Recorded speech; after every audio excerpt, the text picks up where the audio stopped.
नमस्कार, एक बार फिर स्वागत है आपका करियर रेडीनेस पर। और दोस्तों, इस वीडियो में इस क्लास में हम बात करने वाले हैं शेखावाटी यूनिवर्सिटी का जो सेमेस्टर 4th है और उसमें जो वैल्यू एडेड कोर्स का जो पेपर है जिसका नाम है constitutional values and fundamental duties. इस पेपर की हम वन शॉट क्लास यानी कि कंप्लीट क्लास को हम इस क्लास में या इस वीडियो में डिस्कस करेंगे। और उससे पहले मैं आपको बता दूं कि इसी पेपर का जो इम्पोर्टेंट क्वेश्चन का जो सेगमेंट है वो ऑलरेडी अपनी प्लेलिस्ट पे अपलोडेड है, तो आप ज़रूर वो विजिट ज़रूर कीजिएगा क्योंकि एग्जाम में आपको बहुत हेल्प वहाँ से मिलने वाली है। यहाँ पे एक छोटी सी बात मैं बता दूँ, जब भी आप कोई वीडियो सर्च करते हो तो पेपर के नाम के बाद में आप करियर रेडीनेस लिख दिया करें, वो क्लास अपने आप ही आपके सामने सर्च होकर आ जाएगी। ये आपका सिलेबस है, 3 यूनिट का सिलेबस कहूँगा क्योंकि चौथी यूनिट तक प्रैक्टिकल कंपोनेंट जैसा है। यहाँ से यदि कुछ क्वेश्चन आते भी हैं तो कैसे आएंगे हम उनकी भी बात करेंगे। तो पहली यूनिट में हम कॉन्स्टिट्यूशन के बारे में जानेंगे, दूसरी में कॉन्स्टिट्यूशनल वैल्यूज है और थर्ड यूनिट में हम फंडामेंटल ड्यूटीज यानी कि मौलिक जो कर्तव्य है या जो अधिकार है तो कर्तव्य हैं उनके बारे में हम यहाँ बात करने वाले हैं। तो चलिए सबसे पहले हम बात करते हैं द कॉन्स्टिट्यूशन ऑफ इंडिया। उससे पहले हम इंट्रोडक्शन बात करते हैं जो कि आपके सिलेबस में, हालांकि इंट्रोडक्टरी पार्ट इतना नहीं है क्योंकि देखो शुरुआत कहाँ से हो रही है, फेडरल रिपब्लिक से शुरू हो रही है। इंट्रोडक्शन में क्या क्या हो सकता है उस पर हम यहाँ एक बार चर्चा करेंगे ताकि आपका एक ओवरव्यू सेट हो जाए कि संविधान है क्या। The constitution of India is the supreme law of the country, यानी कि भारत का जो संविधान है वो देश का सर्वोच्च कानून होता है। It provides the basic framework for the political, administrative and legal system of India. यह भारत की राजनीतिक, प्रशासनिक और कानूनी व्यवस्था का मूल ढांचा प्रदान करता है कि किस तरीके की राजनीतिक व्यवस्था होगी, किस तरीके से एडमिनिस्ट्रेशन होगा और किस तरीके से हमारी जो लीगल सिस्टम है वो वर्क करेगा। It explains how the country is governed, distributes powers among different organs and levels of government, and defines the rights and duties of citizen। यह बताता है, यानी कि संविधान बताता है कि देश का शासन किस प्रकार से संचालित होना चाहिए या होगा, सरकार के विभिन्न अंगों और स्तरों के बीच शक्तियों का वितरण कैसे होगा, क्योंकि हमारे यहाँ केंद्र सरकार भी है, राज्य सरकारें भी है, उनके बीच पावर्स का डिस्ट्रीब्यूशन कैसे होगा, नागरिकों के अधिकार क्या होंगे, नागरिकों के कर्तव्य क्या होंगे, ये सारी बातें हमें हमारा कॉन्स्टिट्यूशन बताता है। सिंपली फॉर्म में हम कह सकते हैं कॉन्स्टिट्यूशन देश का सुप्रीम लॉ है। एडमिनिस्ट्रेटिव, पॉलिटिकल और जो लीगल सिस्टम है वो किस तरीके से काम करेगा उसका फ्रेमवर्क देता है। लेजिस्लेचर, एग्जीक्यूटिव और जुडिशरी किस तरीके से काम करेगी, क्या सिटीजन्स के राइट्स होंगे, वो सारी चीज़ें इसमें डिफाइन है।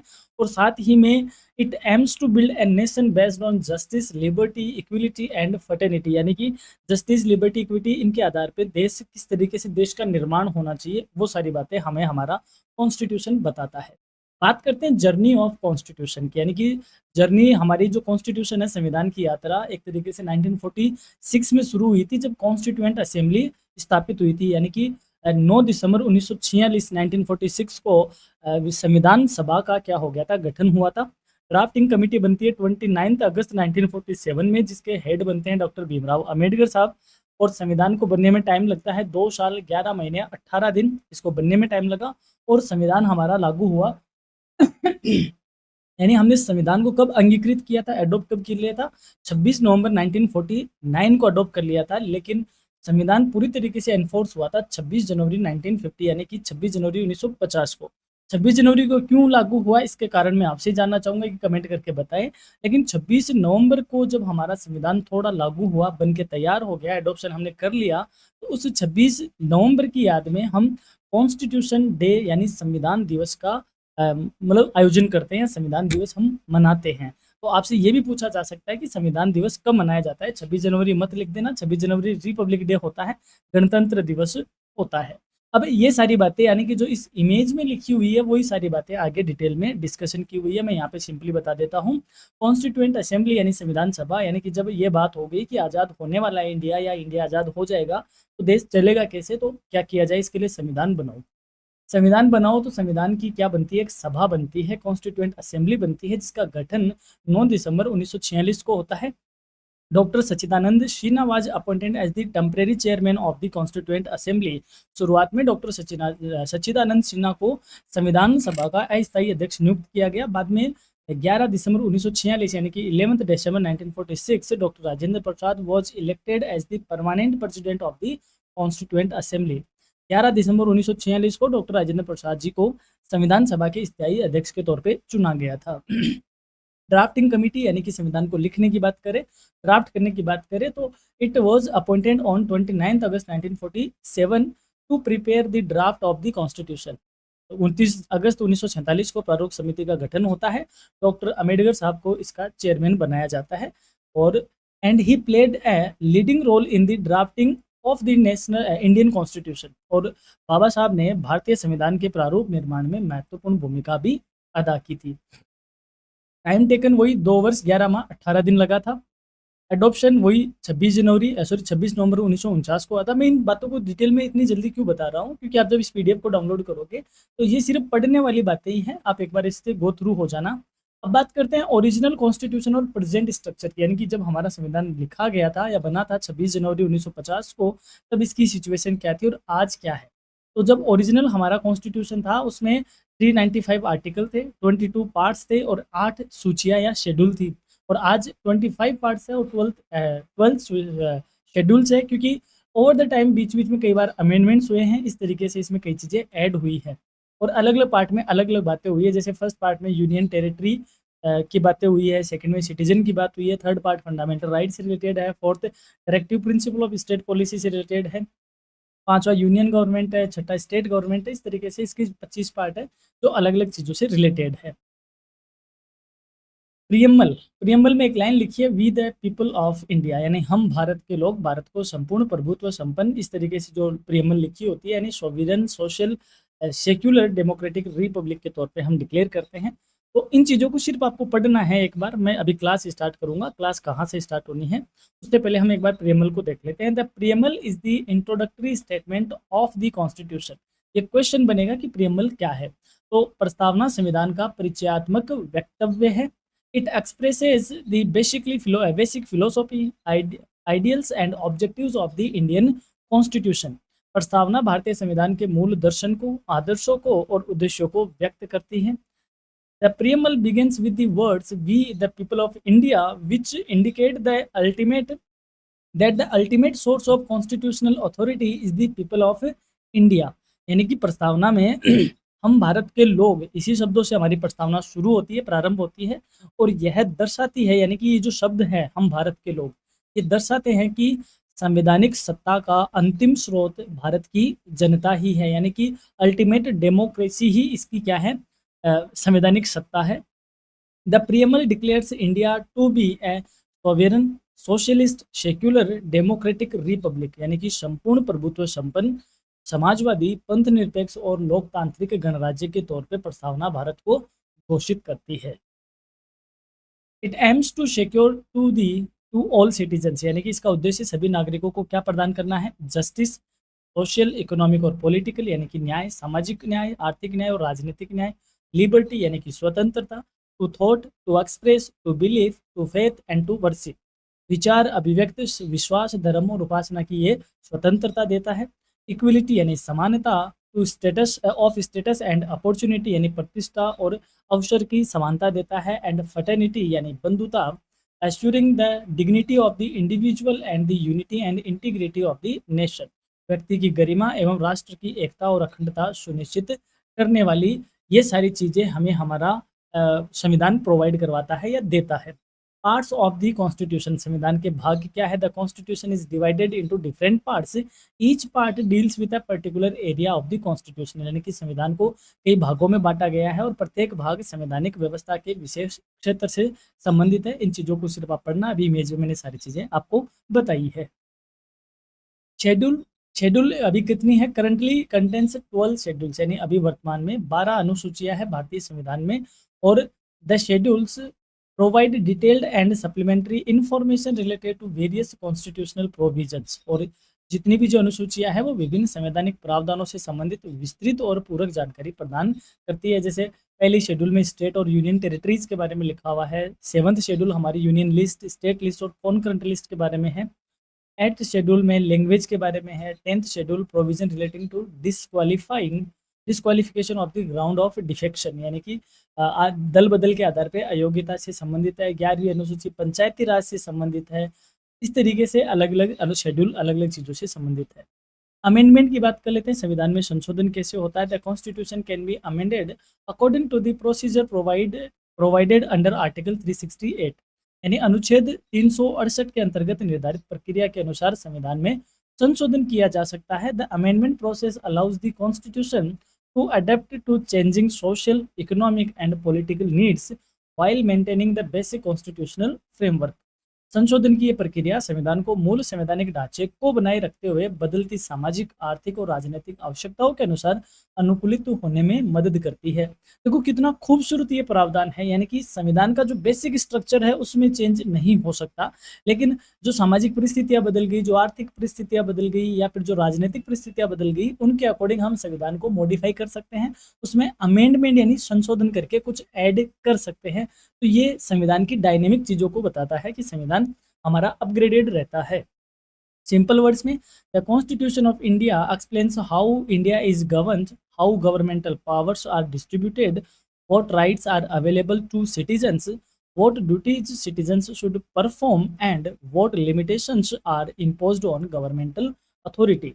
भारतीय संविधान ये बताता है कि भारत का शासन कैसे संचालित होगा, सरकारी शक्तियों का वितरण कैसे किया जाना चाहिए, नागरिकों को कौन कौन से अधिकार प्राप्त है, नागरिकों के कर्तव्य क्या है और सरकारी सत्ता पर क्या सीमाएं लगाई गई है। Therefore, the Constitution is the basic foundation of India's political, administrative and legal system। इसलिए संविधान भारत की राजनीतिक, प्रशासनिक और कानूनी व्यवस्था का मूल आधार बनता है। अब हम बात करते हैं आपके सिलेबस के अकॉर्डिंग। पहला ही बात करते हैं फेडरल रिपब्लिक यानी संघीय गणराज्य। A federal republic is a system of government in which powers are divided between the central government and the state governments, and the head of the country is an elected representative rather than a hereditary monarch।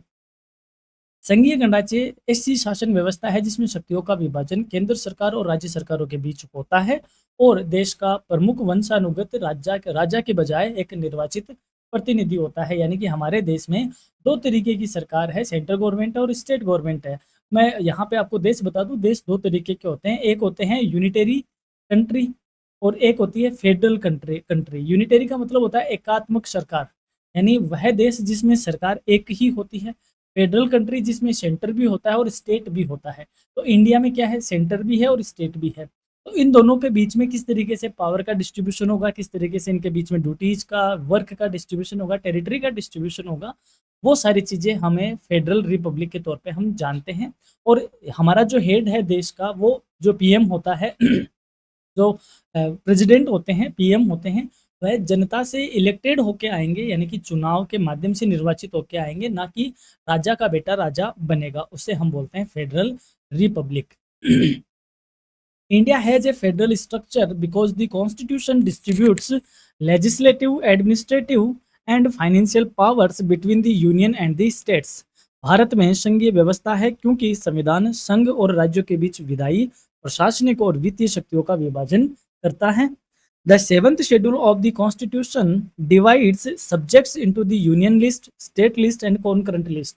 जो संविधान की 7वीं अनुसूची है उसमें विषयों का संघ सूची में, राज्य सूची में और संवर्ती सूची में विभाजन किया जाता है। क्या है ये सूचियाँ, यानी कि यूनियन लिस्ट में जो सब्जेक्ट लिखे होते हैं, जो टॉपिक लिखे होते हैं, उन पर कानून बनाने का अधिकार किसका है, सेंट्रल गवर्नमेंट का है। स्टेट लिस्ट में जो टॉपिक लिखे होते हैं उन पर कानून बनाने का राइट स्टेट गवर्नमेंट का है। और कॉन्करेंट लिस्ट में यानी संवर्ती सूची में दोनों को राइट होता है। यदि कोई डिस्प्यूट होता है तो सेंट्रल गवर्नमेंट की उसमें चलती है। जैसे हम कहते हैं Rajasthan police, Uttar Pradesh police, Mumbai police, तो इसका मतलब हर एक पुलिस हर एक अलग अलग राज्यों की अलग अलग होती है। दैट मीन्स ये राज्य सूची का विषय है। वहीं हम कहते हैं इंडियन आर्मी, इंडियन आर्मी मतलब संघ सूची का विषय है। तो कहने का मतलब काम किस तरीके से होंगे, कौन किस पे काम करेगा, उनके लिए संविधान की जो 7th शेड्यूल है उसमें पहले से इन बातों को बताया गया है। Both the central and state governments exercise powers within their respective areas। यानी कि दोनों ही सरकार, केंद्र और राज्य सरकारें अपने अपने क्षेत्रों में शक्तियों का प्रयोग करती है। इस प्रकार ये काम करती है। India is also a Republic because the president of India is the elected constitutional head of the country. यानी भारत एक गणराज्य भी है क्योंकि भारत का राष्ट्रपति देश का निर्वाचित संवैधानिक प्रमुख होता है। The office of the president is not hereditary, यानी राष्ट्रपति का जो पद है वो वंशानुगत नहीं होता कि राजा का बेटा ही राजा बनेगा। Every citizen subject to constitutional qualification has the opportunity to hold public office। संवैधानिक योग्यताओं के अधीन प्रत्येक व्यक्ति को सार्वजनिक पद प्राप्त करने का क्या है, अवसर मिलता है। यानी कि आप भी पीएम बन सकते हो। संविधान के अकॉर्डिंग आपने क्वालिफिकेशन होनी चाहिए और आप चुनाव के माध्यम से पीएम, सीएम जो आपको बनना है, आप बन सकते हो। यानी कि ऐसा नहीं कि राजा के घर में पैदा होने पे राजा बनोगे। Thus, India is called a federal republic because it combines the division of powers between the union and states with an elected head of the state। यानी इस प्रकार भारत को संघीय गणराज्य कहा जाता है क्योंकि इसमें संघ और राज्यों के बीच शक्तियों के विभाजन के साथ साथ निर्वाचित राष्ट्र प्रमुख की क्या है, व्यवस्था है। यानी रिपब्लिक का मतलब हो गया जहाँ पे इससे हो निर्वाचन के थ्रू हेड बनता हो, और फेडरल का मतलब हो गया जिसमें सेंट्रल और स्टेट गवर्नमेंट काम करती हो। तो इंडिया क्या है, एक फेडरल रिपब्लिक कंट्री है। नेक्स्ट है रूल ऑफ लॉ, यानी विधि का शासन। The rule of law means that law is the supreme and every person is subject to the same law. विधि का शासन का अर्थ हुआ कि कानून सर्वोच्च है और प्रत्येक व्यक्ति समान कानून के अधीन आते हैं। No individual government officials and institution is above the law. यानी कोई भी व्यक्ति, सरकारी अधिकारी या संस्था कानून से बढ़कर नहीं है, उसे हम रूल ऑफ लॉ कहते हैं। The concept of rule of law is closely associated with the British jurist AV Dicey. यानी विधि के जो शासन की अवधारणा है वो ब्रिटिश विधिवेता एवी डाइसी से निकट रूप से संबंधित है। According to this principle government actions must be based on the law and can not be arbitrary. यानी इस सिद्धांत के अनुसार सरकार की जो कार्यवाही है वो कानून पर आधारित होनी चाहिए और कोई मनमानी तरीके से नहीं काम होना चाहिए। All citizens are equal before the law and are entitled to equal protection of laws. यानी सभी नागरिक कानून के समक्ष समान है और कानूनों के समान संरक्षण के अधिकारी भी है। इसे हम रूल ऑफ लॉ के नाम से जानते हैं। In India article 14 of the constitution guarantees equality before law and equal protection of laws. Bharat में संविधान का जो अनुच्छेद 14 है कानून के समक्ष समानता और कानूनों के समान संरक्षण की गारंटी की बात करता है, या यूं कहे आर्टिकल 14 इस चीज से रिलेटेड हुआ। The government and its authorities must exercises their powers according to constitutional and legal provisions. जो सरकार है और उसके जो अधिकारी है उनको संवैधानिक और कानूनी प्रावधानों के अनुसार ही अपनी शक्तियों का प्रयोग करना होता है। अपने मनमाने ढंग से वो काम नहीं करते। Courts have the power to protect citizens against illegal और arbitrary actions of the government. न्यायालय को सरकार की अवैध और मनमानी कार्यवाही से नागरिकों की रक्षा करने की शक्ति प्राप्त होती है। Therefore, the rule of law ensures equality, justice, accountability and protection against arbitrary exercise of power। इस प्रकार हम कह सकते हैं कि जो विधि का शासन है वो समानता, न्याय, जवाबदेहिता और शक्ति के मनमाने प्रयोग से सुरक्षा सुनिश्चित करता है कि कोई मनमाने ढंग से काम नहीं करेगा। काम होगा तो किसके तरीके से होगा, कानून के ढंग से होगा, रूल के अकॉर्डिंग होगा। उसे हम रूल ऑफ लॉ कहते हैं। फिर आता है सेपरेशन ऑफ पावर्स, यानी शक्तियों का पृथक्करण। दो गवर्नमेंट है, सेंट्रल गवर्नमेंट, स्टेट गवर्नमेंट, तो भाई कल को इनमें लड़ाइयाँ ना हो इसलिए ऐसी व्यवस्था हो कि कौन में कितनी पावर है, किसकी जुडिशरी कितनी है, पहली बात। दूसरी चीज, अब क्योंकि हमारा जो कंट्री है वो 3 तरीके से है, इसमें लेजिस्लेचर है, एग्जीक्यूटिव है और जुडिशरी है। लेजिस्लेचर यानी कि विधायिका, एग्जीक्यूटिव यानी कि कार्यपालिका और जुडिशरी यानी न्यायपालिका। इस तरीके से इनमें काम होगा, उन चीज़ों को देखते हैं। The separation of powers means the distribution of governmental powers among the legislature, executive and judiciary। शक्तियों का पृथक्करण का अर्थ है कि सरकारी शक्तियों का विधायिका, कार्यपालिका और न्यायपालिका के बीच विभाजन होना है। The main purpose of this principle is to prevent the concentration और एंड मिसयूज ऑफ पावर। इस सिद्धांत का जो मुख्य उद्देश्य है वो है कि शक्ति का कहीं एक जगह केंद्रीकरण ना हो और शक्ति का दुरुपयोग ना हो। इस चीज़ को रोकने के लिए हमने इस तरीके की व्यवस्था हमारे संविधान में की गई है। पहले इन चीज़ों को समझो कि ये है क्या। लेजिस्लेचर जिसे हम विधायिका कहते हैं वो क्या करती है, कानून बनाती है। क्या बनाती है, कानून, यानी कि लॉ मेकिंग बॉडी है जिसमें हम भारतीय संसद को रख लेते हैं। यानी कि संसद अपनी विधायिका की तरह है जो कि कानून बनाने की काम करता है। एग्जीक्यूटिव यानी कि कार्यपालिका कानून जो बना है उस कानून को लागू करती है और प्रशासन चलाती है, यानी कि इम्प्लीमेंटिंग बॉडी है। और जुडिशरी क्या करती है, यानी न्यायपालिका, वो जो कानून बन रहा है उस कानून की क्या करती है, व्याख्या करती है और जस्टिस का काम करती है, यानी कि law interpreting and justice providing body. यानी कि यहाँ से संसद है, यहाँ कानून बना और इसका एग्जीक्यूशन एग्जीक्यूटिव से हुआ फिर आगे क्या वह काम वह विधि सम्मत है या नहीं है, एज पर अपने कॉन्स्टिट्यूशन की वो है या नहीं है, इस बात की इंटरप्रिटेशन करने वाली बॉडी कौन सी है? जुडिशरी है, जो कि स्वतंत्र है। Each organ of government has its own functions and responsibilities. सरकार के प्रत्येक अंग के अपने कार्य और उत्तरदायित्व होते हैं। In India, there is no strict separation of powers because the functions of the legislature and executive are closely connected under the parliamentary system। यानी भारत में शक्तियों का पूर्ण या कठोर पृथक्करण नहीं है, क्योंकि संसदीय शासन प्रणाली के अंतर्गत विधायिका और कार्यपालिका के कार्य एक दूसरे से काफी निकट से जुड़े हुए हैं। क्योंकि कानून बनाने वाली भी संसद है और लागू करने वाली भी एक तरीके से संसद है, क्योंकि लागू करने वाली जो एग्जीक्यूटिव बॉडी है उसमें पीएम और मंत्रिपरिषद आता है, तो उसी से रिलेटेड हो गया। However the constitution maintains functional separation and a system of checks and balances among the three organs. फिर भी संविधान तीनों अंगों के बीच कार्यात्मक पृथक्करण और नियंत्रण और संतुलन की व्यवस्था बनाए रखने का काम करता है। The judiciary is independent and has the power of judicial review. न्यायपालिका स्वतंत्र है और उसे न्यायिक पुनरावलोकन की शक्ति भी प्राप्त है। It can examine laws and government actions and declare them unconstitutional if they violate constitutional provisions. वह कानूनों को और सरकारी कार्यवाही की जांच करती है और संवैधानिक प्रावधानों का उल्लंघन होने पर उन्हें असंवैधानिक भी घोषित कर सकती है। ये काम जुडिशरी का है। Thus, the separation of powers helps to prevent misuse of authority, maintains institutional balance, and protect democracy and individual liberty। इस प्रकार शक्तियों का पृथक्करण सत्ता के दुरुपयोग को रोकता है, संस्थागत संतुलन बनाए रखता है और लोकतंत्र व व्यक्तिगत स्वतंत्रता की रक्षा करने में मदद करता है। हो सकता है ये पेपर आपको थोड़ा सा बोरिंग लग जाए, अगर जिस बच्चे का पॉलिटिकल साइंस या ये कानून वानून पढ़ने का इतना माइंडसेट नहीं होता, उस बच्चे को डेफिनेटली ये पेपर बोर लग सकता है। लेकिन यकीन मानो सिर्फ फर्स्ट यूनिट इसकी इतनी है, आगे की यूनिट इसकी थोड़ी सी सही है, या यूँ कहे आप इसको कहीं ना कहीं रिलेट कर पाओगे। तो क्योंकि थ्योरेटिकल पोर्शन ज़्यादा होता है और वन शॉट क्लास इसीलिए थोड़ी सी बोरिंग हो जाती है जब इस तरीके के पेपर आते हैं। फिर हम कोशिश कर रहे हैं कि कम से कम आपको बताएं, मैं थोड़ा सा जंप भी करूंगा बीच बीच में, आप इसको पीडीएफ में जरूर पढ़ लेना।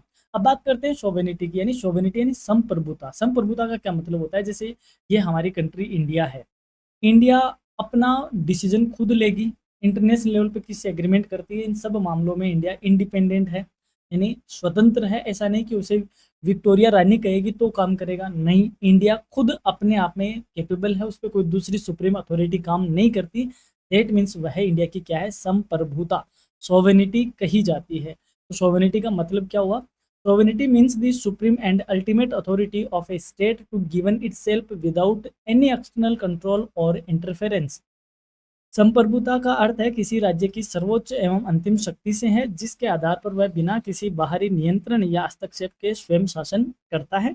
It implies that the state possesses the highest power to make laws, formulate policies, administer justice, and conduct its internal and external affairs independently.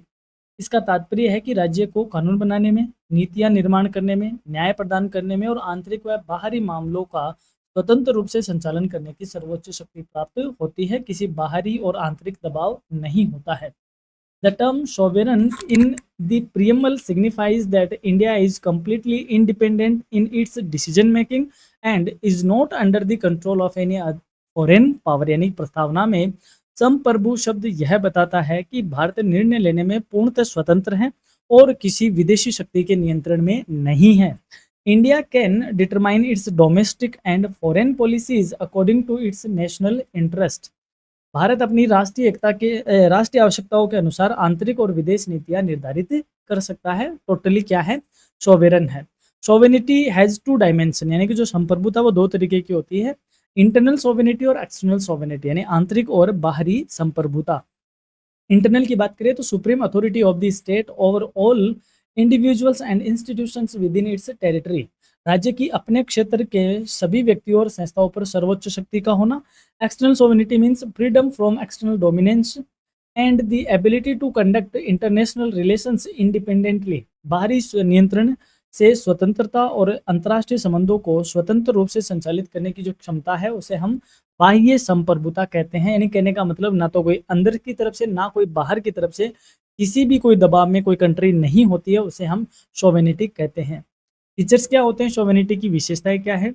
Supreme authority with in the territory, यानी राज्य की अपनी सीमाओं के भीतर सर्वोच्च शक्ति का होना। फ्रीडम फ्रॉम फॉरेन कंट्रोल, विदेशी नियंत्रण से स्वतंत्र होना। इंडिपेंडेंट पॉलिसी फॉर्मुलेशन, स्वतंत्र तौर पर नीति का निर्माण कर पाना। Power to enter international agreements, यानी अंतर्राष्ट्रीय समझौतों में भाग लेने की क्षमता का होना। And ability to make the enforce laws, यानी कि कानून बनाने और उन्हें लागू करने की शक्ति का होना सोवेनिटी कही जाती है। इंपॉर्टेंस क्या है सोवेनिटी का, महत्व क्या है? Sovereignty is essential for the existence of an independent nation. संप्रभुता किसी स्वतंत्र राष्ट्र के अस्तित्व के लिए अत्यंत आवश्यक है। It protects national dignity, strengthen political independence and enables a country to pursue its developmental goals according to its own priorities. यह राष्ट्रीय गरिमा की रक्षा करती है, राजनीतिक स्वतंत्रता को मजबूत बनाती है और देश को अपनी प्राथमिकताओं के अनुसार विकास के लक्ष्य प्राप्त करने में सक्षम बनाती है। इस प्रकार सोवेनिटी का किसी देश में महत्व होता है। आज भारत टोटली क्या है, सोवेन कंट्री है, यानी हम पर कोई आंतरिक और बाहरी किसी तरह का दबाव नहीं है।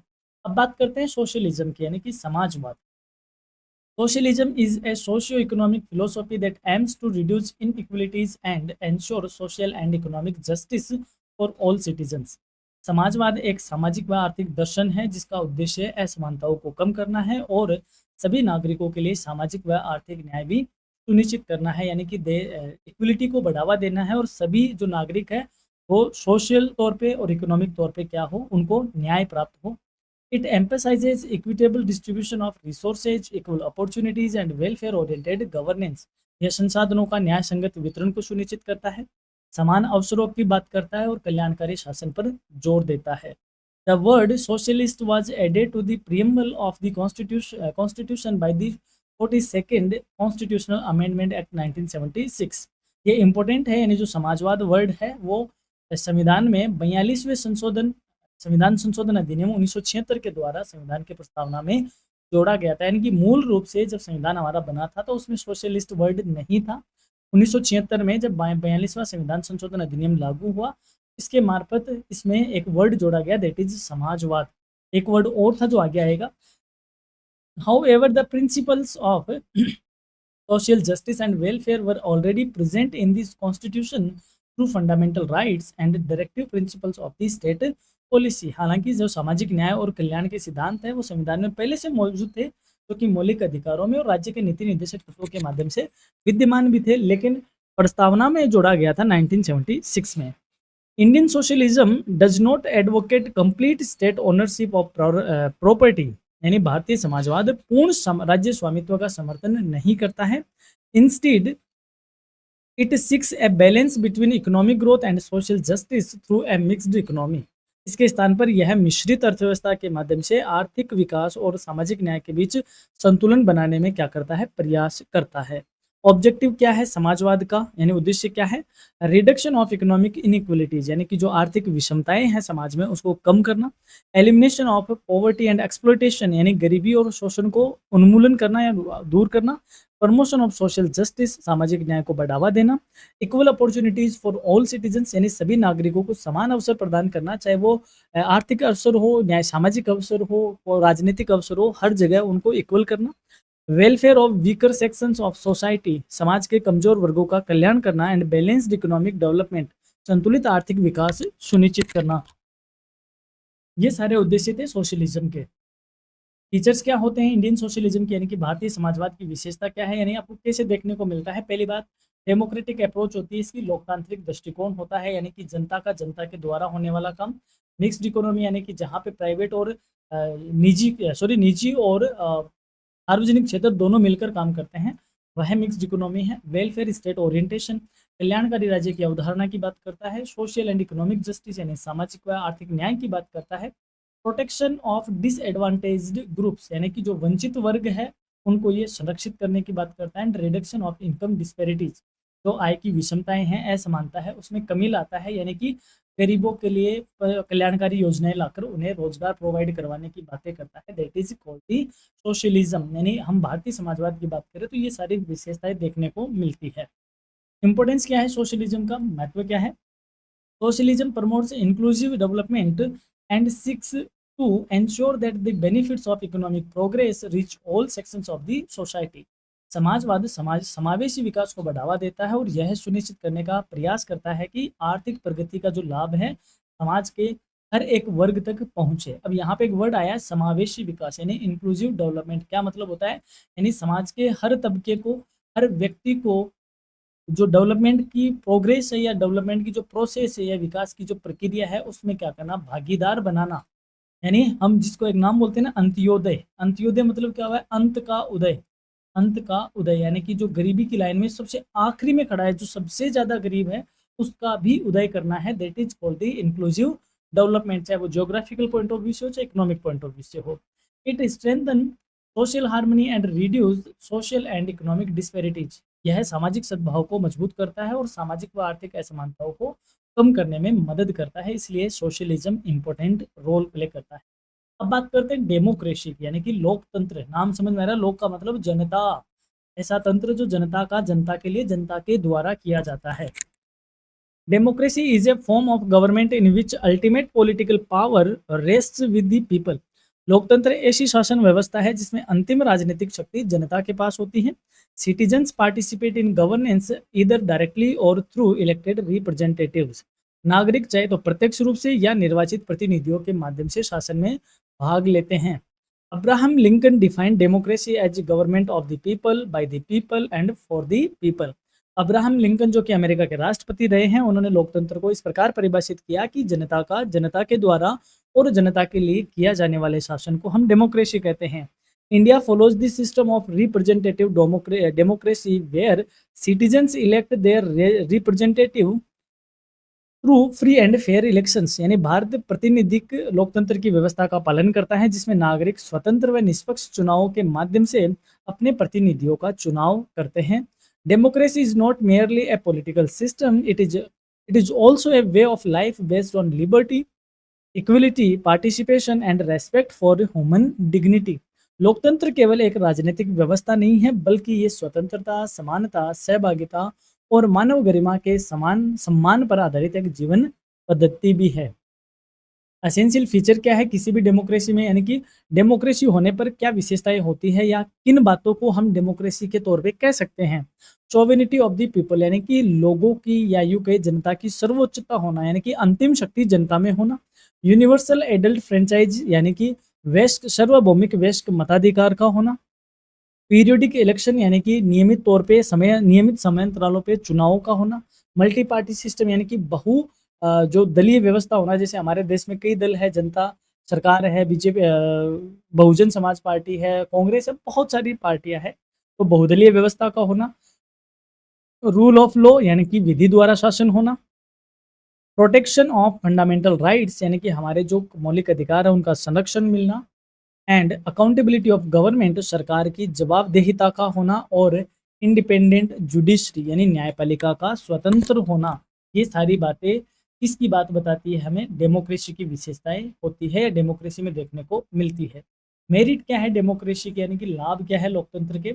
इट इंक्रीजेज पब्लिक पार्टिसिपेशन, यह जन सहभागिता को प्रोत्साहित करता है। यानी कि मैंने आपको कहा कि आप भी पीएम बन सकते हो, तो आप, यानी कि जब चाय वाला पीएम बन सकता है तो आप तो फिर भी पता नहीं क्या बेचते हो, आप जानो। कहने का मतलब जनता जा सकती है वहां तक, जो गवर्नमेंट ऑफिसेज है वहां तक जनता जा सकती है, जनता का ही शासन है, तो ये पब्लिक को पार्टिसिपेशन को बढ़ावा देता है। इट प्रोटेक्ट्स इंडिविजुअल फ्रीडम, ये व्यक्तिगत स्वतंत्रताओं की रक्षा करता है। एंश्योर्स अकाउंटेबिलिटी ऑफ रूलर्स, ये शासकों की उत्तरदायित्वता को सुनिश्चित करता है। It promotes equality and justice, ये समानता और न्याय को बढ़ावा देता है। And it provides peaceful change of government, सरकार परिवर्तन का शांतिपूर्ण माध्यम प्रदान करता है। तो ये सारी चीज डेमोक्रेसी की क्या है, लाभ है। इंपॉर्टेंस क्या है, लोकतंत्र का महत्व क्या है? Democracy strengthen political awareness, promotes citizen participation, protects rights and creates a government that reflects the will of the people. लोकतंत्र राजनीतिक जागरूकता को बढ़ावा देता है, नागरिक सहभागिता को प्रोत्साहित करता है, अधिकारों की रक्षा करता है और जनता की इच्छा को प्रतिबिंबित करने वाली सरकार का निर्माण करता है। इस प्रकार ये जरूरी है या महत्व रखता है। अब बात करते हैं सेक्युलरिज्म, यानी धर्म निरपेक्षता। हालांकि इसको धर्मनिरपेक्षता भी बोलते हैं, पंथ निरपेक्षता भी बोलते हैं। पंथ निरपेक्षता के यदि आप शब्दों पे जाओगे तो कहीं ना कहीं इनमें थोड़ा सा डिफरेंस आपको देखने को मिलेगा, लेकिन हम उस डिबेट में नहीं जाते हुए हम इसको बीच वाले रास्ते से लेके चल रहे हैं। उसका मतलब क्या होता है? ये होता है कि जो राज्य है, या राज्य मतलब जो देश है, वो किसी एक धर्म का समर्थन नहीं करता है, या यूँ कहे वो धर्म के मामले में क्या है, न्यूट्रल है। न्यूट्रल को हिंदी में क्या बोलते हैं? तटस्थ है। तटस्थ है यानी कि राज्य की नज़र में सारे धर्म इक्वल है, उसे बोलते हैं धर्मनिरपेक्षता। Secularism refers to the principle that the state does not identify itself with any particular religion and treats all religions equally. धर्मनिरपेक्षता उस सिद्धांत को दर्शाती है जिसके अनुसार राज्य स्वयं को किसी विशेष धर्म से नहीं जोड़ता है और सभी धर्मों के साथ समान व्यवहार करता है। It guarantees freedom of religion and ensures that the state neither promotes nor discriminates against any religion. यह धर्म की स्वतंत्रता की गारंटी देता है और सुनिश्चित करता है कि राज्य किसी धर्म का पक्ष या विरोध नहीं करे, यानी कि ना तो राज्य किसी देश का किसी धर्म का पक्ष लेता है, ना किसी धर्म के खिलाफ होता है। उसे बोलते हैं सेक्युलरिज्म।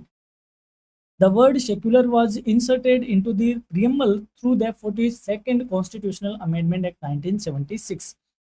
यानी जो धर्मनिरपेक्ष शब्द है वो 42वें संविधान संशोधन अधिनियम 1976 द्वारा प्रस्तावना में जोड़ा गया था। और इसके साथ मैंने कहा ना, एक वर्ड और जोड़ा गया था, समाजवाद। समाजवाद और धर्मनिरपेक्ष यानी कि सोशलिज्म एंड सेक्युलरिज्म दोनों एक साथ ही जोड़े गए थे। However secular principle were already embedded in various constitutional provisions relating to equality and religious freedom। हालांकि समानता और धार्मिक स्वतंत्रता से संबंधित विभिन्न संवैधानिक प्रावधानों में धर्मनिरपेक्ष सिद्धांत पहले से ही निहित थे, लेकिन प्रियम्बल में इसे जोड़ा गया था 1976 after 42nd constitutional amendment. Indian secularism differs from the western concept, यानी भारत का जो धर्मनिरपेक्षता है वो पश्चिमी अवधारणा से अलग है। किस प्रकार अलग है? While Western secularism often emphasizes strict separation between religion and state, Indian secularism emphasizes equal respect and equal treatment of all religions. जहाँ पश्चिमी धर्मनिरपेक्षता धर्म और राज्य के कठोर पृथक्करण पर बल देती है, वहीं भारतीय धर्मनिरपेक्षता सभी धर्मों के प्रति समान सम्मान और समान व्यवहार पर बल देती है। इस प्रकार ये अवधारणा पश्चिमी देशों से अलग है। Constitutional provisions relating to secularism है, धर्मनिरपेक्षता से संबंधित कौन कौन से प्रावधान हैं, आप जरूर इनको एक बार पढ़ लेना कि इन आर्टिकल्स में पहले से ही सेक्युलरिज्म की बातें हैं, या ये सारी बातें सेक्युलरिज्म की ओर इशारा करती हैं। फीचर्स ऑफ सेक्युलरिज्म यानी धर्मनिरपेक्षता की विशेषताएं क्या है? Equal respect for all religion, यानी सभी धर्मों के प्रति समान सम्मान की बात रखना। नो स्टेट रिलीजन, यानी राज्य का कोई धर्म नहीं होना या राज धर्म नहीं होना। रिलीजियस फ्रीडम, यानी कि धार्मिक स्वतंत्रता का होना। रिलीजियस टॉलरेंस, यानी धार्मिक सहिष्णुता का होना। And equality of all citizens irrespective of religion, यानी कि धर्म के आधार पर सभी नागरिकों के साथ सम्मान व्यवहार करना। ऐसा नहीं कि ये सिख है, ये ईसाई है, ये पारसी है, ये मुस्लिम है, ये हिंदू है, उनके आधार पे नहीं होकर सिर्फ इस बात पे वो देखना कि ये भारत का नागरिक है या ये एक मानव है, तो सभी नागरिकों के साथ इक्वल व्यवहार करना। इंपॉर्टेंस ऑफ सेक्युलरिज्म यानी धर्मनिरपेक्षता का महत्व क्या है? Secularism promotes national unity, social harmony, religious freedom, and peaceful coexistence among people belonging to different faiths। धर्मनिरपेक्षता राष्ट्रीय एकता को, सामाजिक सद्भाव को, धार्मिक स्वतंत्रता और धार्मिक विभिन्न धर्मों के लोगों के बीच शांतिपूर्ण सहअस्तित्व को बढ़ावा देने का काम करती है। अब बात करते हैं सर्वधर्म समभाव, यानी सर्वधर्म समभाव क्या है? देखो, जो भारतीय संस्कृति है, क्योंकि देखो सेकुलरिज्म में वो तो एक संवैधानिक व्यवस्था है, लेकिन क्या भारत में पहले से नहीं था ऐसा? था। सर्वधर्म समभाव जो भारत की संस्कृति है उसमें इसी बात पे ये कहा गया है कि सभी धर्मों का आप आदर करो, सभी धर्म हमारे लिए क्या है? इक्वल है, उसे कहते हैं सर्वधर्म समभाव। सर्व यानी सभी, धर्म यानी धर्म, सम यानी इक्वल, भाव यानी भावना, सभी धर्मों के लिए इक्वल भावना का होना। सर्वधर्म समभाव is a unique Indian philosophical concept that means equal respect for all religions, यानी सर्वधर्म समभाव भारतीय दर्शन की एक विशिष्ट अवधारणा है जिसका अर्थ सभी धर्मों के प्रति समान सम्मान की बात करते हैं। It teaches that all religions are different faiths paths leading towards the same ultimate truth and therefore deserve equal respect and recognition, यानी कि यह सिद्धांत बताता है कि सभी धर्म सत्य की ओर जाने वाले विभिन्न मार्ग हैं और इसलिए सभी के साथ सम्मान और मान्यता के सभी इक्वल और यूँ कहें मान्यता के पात्र है। कहने का मतलब जाना सबको यहाँ है और कोई इस रास्ते से जाता है, कोई इस रास्ते से जाता है, कोई इस रास्ते से, कोई इस रास्ते से। मंजिल सबकी एक है। भारतीय सिद्धांत या सर्वधर्म समभाव सिद्धांत ये कहता है कि टारगेट सबका एक ही है जो कि सत्य की ओर जाता है। इसलिए हमें इन सारे रास्तों को क्या मानना है? इक्वल मानना है, इनके प्रति हमें सम्मान भाव रखना है। The concept is deeply rooted in Indian culture and tradition. यह जो अवधारणा है वह भारतीय संस्कृति और परंपराओं में गहराई से निहित है। It encourages people to appreciate religious diversity and maintains harmony among followers of different faiths. यह लोगों को धार्मिक विविधता का सम्मान करने और विभिन्न धर्मों के अनुयायियों के बीच सद्भाव बनाए रखने में भी प्रेरित करती है। सर्वधर्म समभाव is not merely tolerance of other religions, it is the positive acceptance and respect of all religions. यानी कि सर्वधर्म समभाव केवल अन्य धर्मों को सहन करने का सिद्धांत नहीं है, बल्कि सभी धर्मों को सकारात्मक रूप से स्वीकार करते हुए उनका सम्मान करने का सिद्धांत है। यानी कि सारे ही धर्म इक्वल है और सबका आदर करना चाहिए। प्रिंसिपल ऑफ सर्वधर्म समभाव यानी सर्वधर्म समभाव के सिद्धांत क्या है? Equal respect for all religions यानी सभी धर्मों के प्रति इक्वल या सम्मान की बात करता है। रिलीजियस हार्मनी एंड टॉलरेंस धार्मिक सद्भाव और सहिष्णुता की बात होती है। म्यूचुअल अंडरस्टैंडिंग अमंग कम्युनिटीज विभिन्न समुदायों के बीच पारस्परिक समझ का विकास होता है। Promotion of peace and brotherhood शांति और भाईचारे को इससे बढ़ावा मिलता है। And respect for cultural diversity और सांस्कृतिक विविधता का सम्मान देखने को मिलता है। डिफरेंस क्या है? तो फिर सेक्युलरिज्म में और सर्वधर्म समभाव में डिफरेंस क्या है? क्योंकि बातें तो दोनों एक जैसी करता है। धर्मनिरपेक्षता और सर्वधर्म समभाव में अंतर क्या है? Secularism focuses on the neutrality of the state towards all religions. यानी कि जो धर्मनिरपेक्षता है वो सभी धर्मों के प्रति राज्य की तटस्थता पर बल देती है, जबकि सर्वधर्म समभाव focuses on equal respect for all religions by society and individual. जबकि जो सर्वधर्म समभाव है वो राज्य और व्यक्तियों द्वारा सभी धर्मों के समान सम्मान पर बल देता है। यानी कि सेक्युलरिज्म कहता है कि आपको किसी का ना तो पक्ष लेना ना किसी का विरोध करना है, यानी कि तटस्थ रहना है। जबकि सर्वधर्म समभाव कहता है कि राज्य और व्यक्ति को दूसरे धर्मों का भी क्या करना चाहिए? बराबर मान सम्मान करना चाहिए। Secularism is a constitutional principle but सर्वधर्म समभाव is a cultural and philosophical principle. धर्मनिरपेक्षता एक संवैधानिक सिद्धांत है, जबकि सर्वधर्म समभाव एक सांस्कृतिक व दार्शनिक सिद्धांत है। महत्व क्या है सर्वधर्म समभाव का? सर्वधर्म समभाव is essential for maintaining communal harmony in a diverse country like India. Bharat जैसे विविधतापूर्ण देश में सांप्रदायिक सद्भाव बनाए रखने के लिए सर्वधर्म समभाव अत्यंत आवश्यक है। It strengthen national integration, promotes mutual respect, reduce religious conflicts and contributes to the development of a peaceful and inclusive society। यह राष्ट्रीय एकीकरण को मजबूत बनाता है, पारस्परिक सम्मान को बढ़ावा देता है, धार्मिक संघर्षों को कम करता है और शांतिपूर्ण व समावेशी समाज के निर्माण में भी योगदान देता है। तब तक देता है जब तक हमें कोई नेता आके छेड़ नहीं देता है। नेता आके दो भाइयों को लड़ाता है और वह राज करता है, लेकिन वो एक अलग डिबेट है। मैं ये यहाँ पे कह रहा हूँ कि सर्वधर्म समभाव का मतलब ये होता है, इसका महत्व ये है कि ये जो अलग अलग तरीके के समुदाय एक देश में रहते हैं भारत जैसे कंट्री में, उन समुदायों में आपस में पारस्परिक मदद बनती रहे, पारस्परिक भाईचारा बना रहे, शांतिपूर्ण बना रहे, समाज में विकास हो, समावेशी बात हो, यानी सबको उसमें इक्वल रखा जाए, तो वहाँ सर्वधर्म समभाव ज़्यादा महत्वपूर्ण साबित होता है। ये थी यूनिट फर्स्ट। अब हम बढ़ रहे हैं यूनिट सेकंड की ओर, जिसमें हम जानेंगे कॉन्स्टिट्यूशनल वैल्यूज के बारे में। चलो अब हम समझते हैं संवैधानिक मूल्य यानी कि कॉन्स्टिट्यूशनल वैल्यूज। आपके पेपर का टाइटल भी यही है। क्या है? सबसे पहले ये बात करते हैं। Constitutional values are the fundamental principles and ideals embodied in the constitution that guide the functioning of the state and the conduct of citizens. यानी कि संवैधानिक मूल्य वे मूलभूत सिद्धांत और आदर्श हैं जो हमारे संविधान में निहित है और राज्य के कार्यों और नागरिकों के आचरण का मार्गदर्शन करते हैं कि राज्य किस तरीके से काम करेगा और जो नागरिक है वो देश में किस तरीके से आचरण करेंगे, उनके बारे में जो फंडामेंटल प्रिंसिपल्स आदर्श वगैरह जो हमारे संविधान में बताए गए हैं, उन्हें हम कॉन्स्टिट्यूशनल वैल्यू कहते हैं। These values provide the moral and philosophical foundation of the Indian democratic system। यानी कि ये मूल्य हमें क्या करते हैं? जो भारतीय लोकतांत्रिक व्यवस्था है उनकी नैतिक और दार्शनिक आधारशिला प्रदान करते हैं। यानी कि नैतिक तौर पे सारे कार्य लोकतंत्र में बने रहे और एक दार्शनिक यानी कि फिलोसॉफिकल उन्हें बेस प्रोवाइड करवाने का काम करते हैं। They reflect the aspiration of the people and help in establishing a just, democratic, inclusive and progressive society. यानी कि ये जनता की आकांक्षाओं को प्रतिबिंबित करते हैं और साथ ही में न्यायपूर्ण, लोकतांत्रिक और समावेशी तथा प्रगतिशील समाज की स्थापना करने में मदद करते हैं। यानी कहने का मतलब समाज में सारी चीज़ें मोरली तौर पे बनी रहे, एक फिलोसॉफिकल पॉइंट ऑफ व्यू से बने रहे, जस्टिस को फॉलो करते हुए एक प्रोग्रेसिव सोसाइटी की स्थापना करें जिसमें हर एक को क्या मिले, न्याय रहे या सबके साथ इक्विवेलेंट बिहेव हो। उन सबको हम कॉन्स्टिट्यूशनल वैल्यू के नाम से जानते हैं। The constitutional values of India are primarily reflected in the preamble, fundamental rights, directive principle of state policy and fundamental duties. जो हमारे संवैधानिक मूल्य हैं भारत के, वो मुख्य रूप से हमारी संविधान की प्रस्तावना में मौलिक अधिकारों के तौर पे, राज्य के नीति निर्देशक तत्वों के माध्यम से और मौलिक कर्तव्यों में दिखते हैं या प्रतिबिंबित होते हैं। Justice, liberty, equality, and fraternity are considered the core constitutional values of the Indian Constitution। और हम इन सारी बातों को देखें तो जो न्याय की बात है, जो स्वतंत्रता है, जो समानता है और जो बंधुत्व है, वो भारतीय संविधान के मुख्य संवैधानिक मूल्य माने जाते हैं।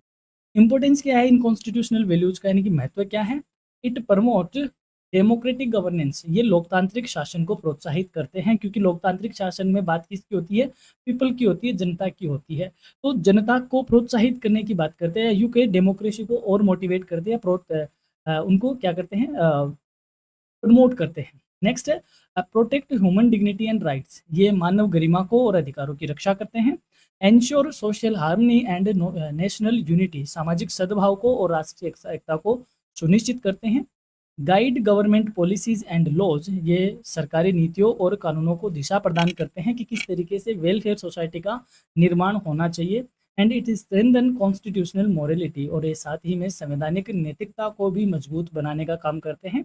इट इंक्रीजेज रेस्पॉन्सिबल सिटीजनशिप, और ये उत्तरदायी नागरिकता को प्रोत्साहित करते हैं। इन सारी बातों को ध्यान में रखकर हम एक जिम्मेदार नागरिक के तौर पे अपना रोल प्ले करते हैं। इन सब चीज़ों के लिए कॉन्स्टिट्यूशनल वैल्यूज इंपॉर्टेंट रहते हैं। अब समझते हैं जस्टिस को, यानी कि न्याय को। क्या मीनिंग क्या होता है इसका? जस्टिस मीन्स, देखो जितने भी जो मीनिंग वगैरह आ रहे हैं ये आपको ए सेक्शन में पूछे जाएंगे, और हमने जो इंपॉर्टेंट क्वेश्चन है वहाँ पर इन सबको डिस्कस भी किया हुआ है। इनकी डेफिनेशन आपसे पूछी जा सकती है। Justice means providing fair treatment to all individuals and ensuring that every person receives what is rightfully due to them, यानी कि न्याय का अर्थ है कि सभी व्यक्तियों के साथ निष्पक्ष व्यवहार करना और प्रत्येक व्यक्ति को उसका उचित अधिकार प्रदान करना होता है। Justice aims to eliminate discrimination, exploitation, inequality and unfair treatment from society. न्याय का उद्देश्य है कि समाज से भेदभाव को, शोषण को, असमानता को और अन्यायपूर्ण व्यवहार को खत्म करना या एबोलिश करना। उसका मतलब क्या है? वो न्याय है, या न्याय के ये सारे उद्देश्य होते हैं। The preamble of the Indian constitution promises justice, justice कौन सी? Social, economic and political to all citizens, यानी कि भारतीय संविधान की जो प्रस्तावना है सभी नागरिकों को सामाजिक तौर पे, आर्थिक तौर पे और राजनीतिक तौर पे न्याय प्रदान करने का वचन देती है। Justice is essential for maintaining social order, protecting rights and promoting human welfare. जो न्याय है वो सामाजिक व्यवस्था बनाए रखने में, अधिकारों की रक्षा करने में और मानव कल्याण को बढ़ावा देने के लिए आवश्यक है। अब हम क्योंकि तीनों जस्टिस की बात कर लेते हैं, social justice, economic justice and political justice, I think politically है, हाँ पॉलिटिकल जस्टिस, तीनों को देख लेते हैं सेपरेटली। सबसे पहले बात करते हैं सोशल जस्टिस, यानी कि सामाजिक न्याय। Social justice refers to the establishment of a society in which all individuals enjoy equal social status, opportunities, and dignity irrespective of caste, religion, gender, race, language, and place of birth। यानी कि सामाजिक न्याय का मतलब है कि ऐसे समाज की स्थापना करना जिसमें सभी व्यक्तियों को उनकी जाति, धर्म, लिंग, नस्ल, भाषा या जन्म स्थान के आधार पर बिना भेदभाव किए हुए समान सामाजिक प्रतिष्ठा प्रदान की जाए, अवसर उन्हें समान प्रदान की जाए और उनको मान सम्मान प्राप्त हो, उसे हम सोशल जस्टिस कहते हैं। यानी कि सिर्फ मानवता के नाते हम ये कह सकते हैं, इसमें कोई जाति नहीं, कोई लिंग नहीं, कोई जन्म स्थान नहीं, कोई भाषा नहीं, किसी भी तरीके से कोई बैरियर नहीं, सिर्फ और सिर्फ सबको इक्वल समझा जाए और सबको एक समान, एक मान सम्मान की भाव से देखा जाए, या उनको सबको सामाजिक जो प्रतिष्ठा के अवसर है या रोजगार के अवसर है वो इक्वली प्राप्त हो, that is social justice. It speaks to remove social inequalities and ensure equal access to education, employment, and social opportunities. इसका उद्देश्य है कि सामाजिक असमानताओं को खत्म करना और शिक्षा, रोजगार और सामाजिक अवसरों तक सबकी पहुंच को समान तरीके से सुनिश्चित करना इसके क्या है उद्देश्य है। ऑब्जेक्टिव देख लेते हैं अलग अलग। एलिमिनेशन ऑफ सोशल डिस्क्रिमिनेशन, इसका पहला उद्देश्य है कि सामाजिक भेदभाव का क्या हो, उन्मूलन हो। अब आज के टाइम पे जातिगत भेदभाव पहले की बजाय कम हो गया है, लेकिन अगर आप 50-40 साल पहले जाओ तो बहुत था।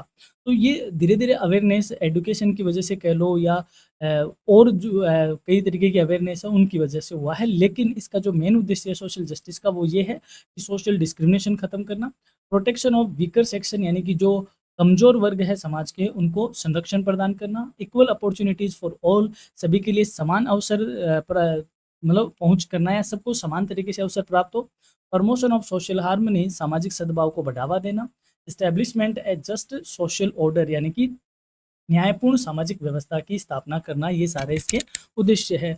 कॉन्स्टिट्यूशनल प्रोविज़न की बात करें यानी संवैधानिक में कहाँ लिखा हुआ है तो आर्टिकल 14 इक्वलिटी बिफोर लॉ यानी कि जो अनुच्छेद 14 है वो कहता है कानून के समक्ष सब समान है। आर्टिकल 15 कहता है प्रोहिबिशन ऑफ डिस्क्रिमिनेशन यानी कि भेदभाव निषेध है।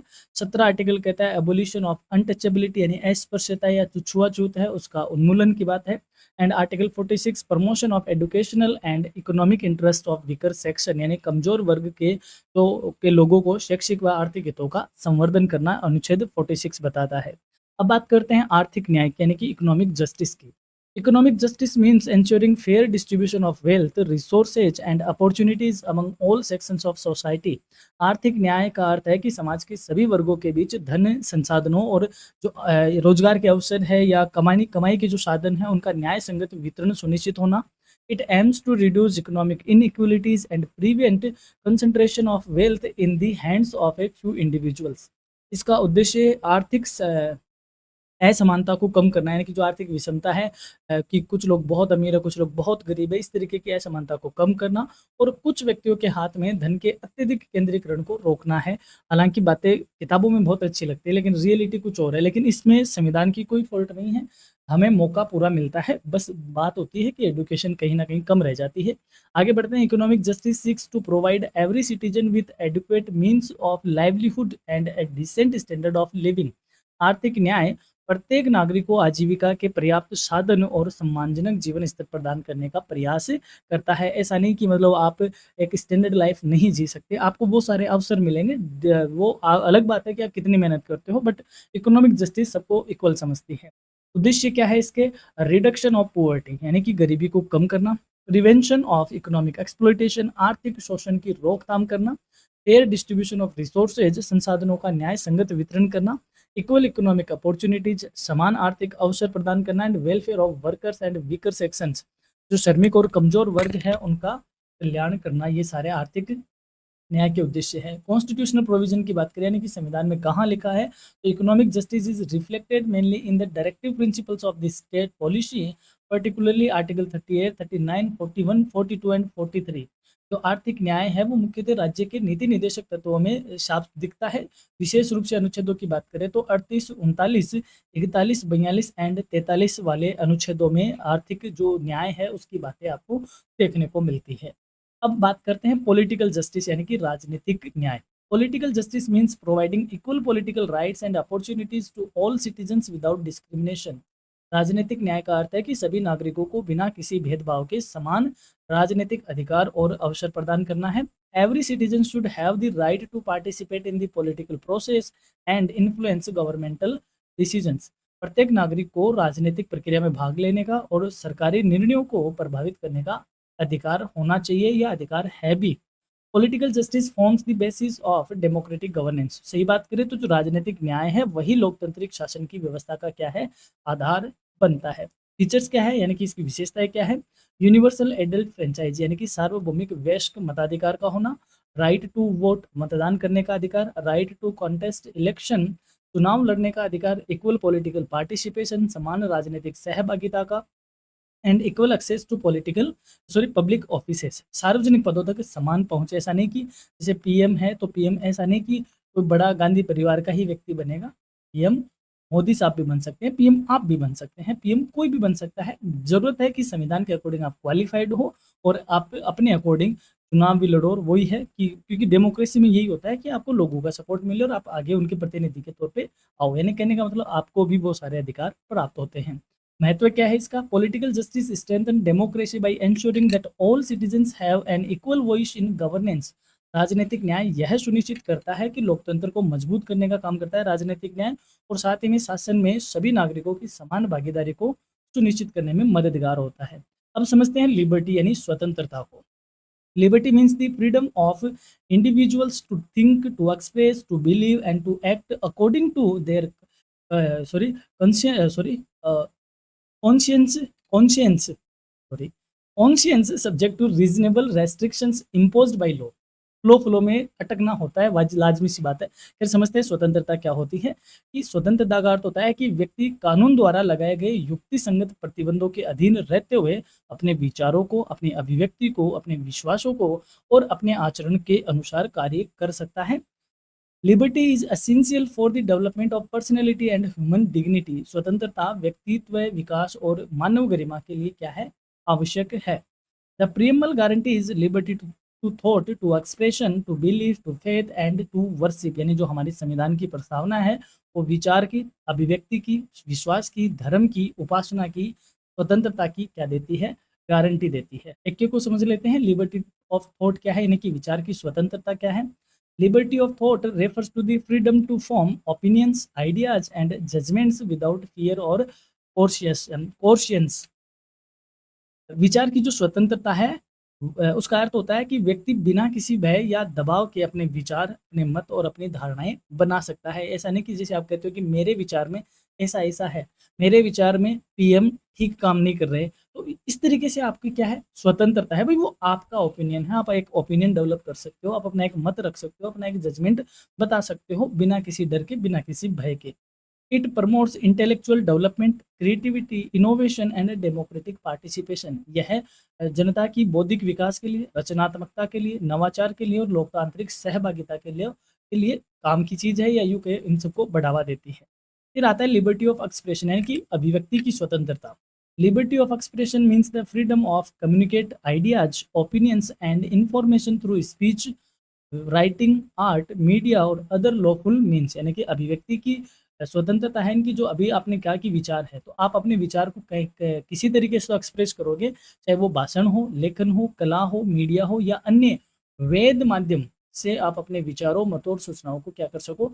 व्यक्त कर सको। This freedom is protected under article 19 सब ए ऑफ द कॉन्स्टिट्यूशन। यानी यह स्वतंत्रता संविधान के अनुच्छेद 19(1)(a) द्वारा संरक्षित होती है। इसे हम लिबर्टी ऑफ एक्सप्रेशन क्या काम करती है या किस में मददगार है? Freedom of expression is the foundation of democracy because it enables public debate, criticism and exchange of ideas. अभिव्यक्ति की स्वतंत्रता लोकतंत्र की आधारशिला है क्योंकि यह सार्वजनिक चर्चा, आलोचना और विचारों के आदान प्रदान को संभव बनाती है। बात करते हैं लिबर्टी ऑफ बिलीफ यानी विश्वास की स्वतंत्रता की। Liberty of belief means the freedom of an individual to hold personal convictions, opinions and philosophical views. विचार की जो स्वतंत्रता है उसका अर्थ है कि व्यक्ति अपनी व्यक्तिगत धारणाएं, मान्यताएं और दार्शनिक विचार स्वतंत्र रूप से रख सकता है।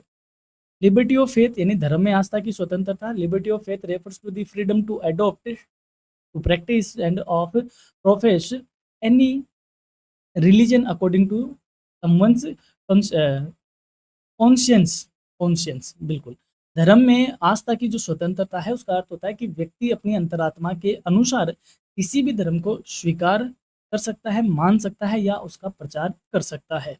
लिबर्टी टू वर्शिप यानी उपासना की स्वतंत्रता, यानी आप किसकी उपासना करते हो। Liberty of worship means the freedom to perform religious practices, rituals and prayers according to one's faith. यानी कि उपासना की स्वतंत्रता का अर्थ हुआ कि व्यक्ति अपने धर्म के अनुसार पूजा पद्धतियाँ कर सकता है, धार्मिक अनुष्ठान कर सकता है या प्रार्थनाओं का पालन कर सकता है, उसे कोई दबा नहीं सकता, डरा नहीं सकता। इक्वलिटी की बात करते हैं, अब समानता की बात करते हैं। समानता का मतलब क्या ये है कि सब एक जैसे दिखे, यानी हम सब चाइनीज जैसे एक जैसे दिखे ना। समानता का मतलब ये नहीं होता। क्या होता है वो समझते हैं। Equality means that all individuals are entitled to equal status, equal opportunities and equal protection under the law. समानता का अर्थ है कि सभी व्यक्तियों को समान दर्जा मिले, समान अवसर मिले और कानून के अंतर्गत समान संरक्षण प्राप्त हो। It rejects discrimination and promotes fairness in society. यह भेदभाव का विरोध करती है और समाज में निष्पक्षता को बढ़ावा देती है। Equality does not mean that everyone is identical, rather it means that everyone should receive equal treatment and opportunities. समानता का अर्थ ये बिल्कुल भी नहीं है कि सभी व्यक्ति एक जैसे हो, बल्कि इसका अर्थ है कि सभी को समान व्यवहार और समान अवसर प्राप्त हो। इक्विलिटी बिफोर लॉ, कानून के समक्ष समानता। Equality before law means that no person is above the law and all individuals are subject to the same legal system. कानून के समक्ष समानता का अर्थ है कि कोई भी व्यक्ति कानून के ऊपर नहीं है और सभी व्यक्ति समान कानूनी व्यवस्था के अधीन है। This principle is derived from the British concept of rule of law, यानी कि यह सिद्धांत ब्रिटिश विधि शासन की अवधारणा से प्रेरित है। अगला है इक्वल प्रोटेक्शन ऑफ लॉ, कानूनों का समान संरक्षण। ये इसका मतलब क्या होता है? Equal protection of laws means that person in similar circumstances should be treated equally by the law and government authorities. यानी कानूनों का समान संरक्षण का अर्थ हुआ कि समान परिस्थितियों में रहने वाले व्यक्तियों के साथ कानून और सरकारी अधिकारियों द्वारा समान व्यवहार किया जाना चाहिए। This principle has been borrowed from the constitution of the United States. यह सिद्धांत हमने संयुक्त राज्य अमेरिका के संविधान से ग्रहण किया है। Equality promote social justice, reduce discrimination, strengthen democracy and ensures dignity for all citizens. समानता सामाजिक न्याय को बढ़ावा देती है, समाज में भेदभाव को कम करती है, लोकतंत्र को मजबूत बनाती है और सभी नागरिकों की गरिमा को भी सुनिश्चित करने का काम करती है। अब समझते हैं फर्टर्निटी यानी कि बंधुत्व। Fraternity means a sense of brotherhood, solidarity, mutual respect and common belonging among all citizens। यानी बंधुत्व का अर्थ है कि नागरिकों के बीच भाईचारे की भावना, एकजुटता बनी रहे, पारस्परिक सम्मान हो और समान अपनत्व की भावना हो। It promotes unity despite differences of religion, caste, language, region और कल्चर। यह धर्म, जाति, भाषा, क्षेत्र या संस्कृति की विभिन्नताओं के बावजूद एकता को बढ़ावा देती है। यानी कि विविधता में एकता, डाइवर्सिटी, यूनिटी इन डाइवर्सिटी को ये क्या करती है? प्रमोट करती है। Fraternity is essential for maintaining social harmony and national integration. सामाजिक सद्भाव और राष्ट्रीय एकीकरण बनाए रखने के लिए बंधुत्व अत्यंत आवश्यक है।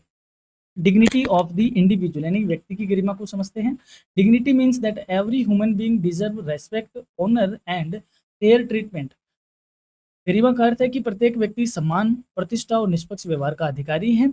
The constitution seek the protect human dignity through fundamental rights and social justice measures. संविधान मौलिक अधिकारों और सामाजिक न्याय के उपायों के माध्यम से मानव गरिमा की रक्षा करता है। यूनिटी ऑफ द नेशन, यानी राष्ट्र की एकता का क्या मतलब है? Unity refers to the feeling of togetherness among citizens despite diversity. यानी कि एकता का अर्थ है कि विविधताओं के बावजूद नागरिकों के बीच एकजुटता बनी रहे। यानी कि भारत कश्मीर से कन्याकुमारी तक, क्योंकि बहुत सारी डाइवर्सिटी है, यहाँ की भाषा यहाँ वाले नहीं समझते, लेकिन फिर भी भारत सबके लिए क्या है? एक है। तो इतनी विविधता, इतनी डाइवर्सिटी के बावजूद एकजुटता का होना यूनिटी ऑफ नेशन होता है। It strengthen national integration and collective progress. यह राष्ट्रीय एकीकरण और सामूहिक प्रगति को मजबूत बनाती है। इंटीग्रिटी ऑफ द नेशन, राष्ट्र की अखंडता। Integrity means that territorial and political unity of the country. यानी अखंडता का अर्थ है कि देश की भौगोलिक और राजनीतिक एकता से होना है। It signifies the indivisibility of the nation and protection against forces that threaten national कोहेंशन।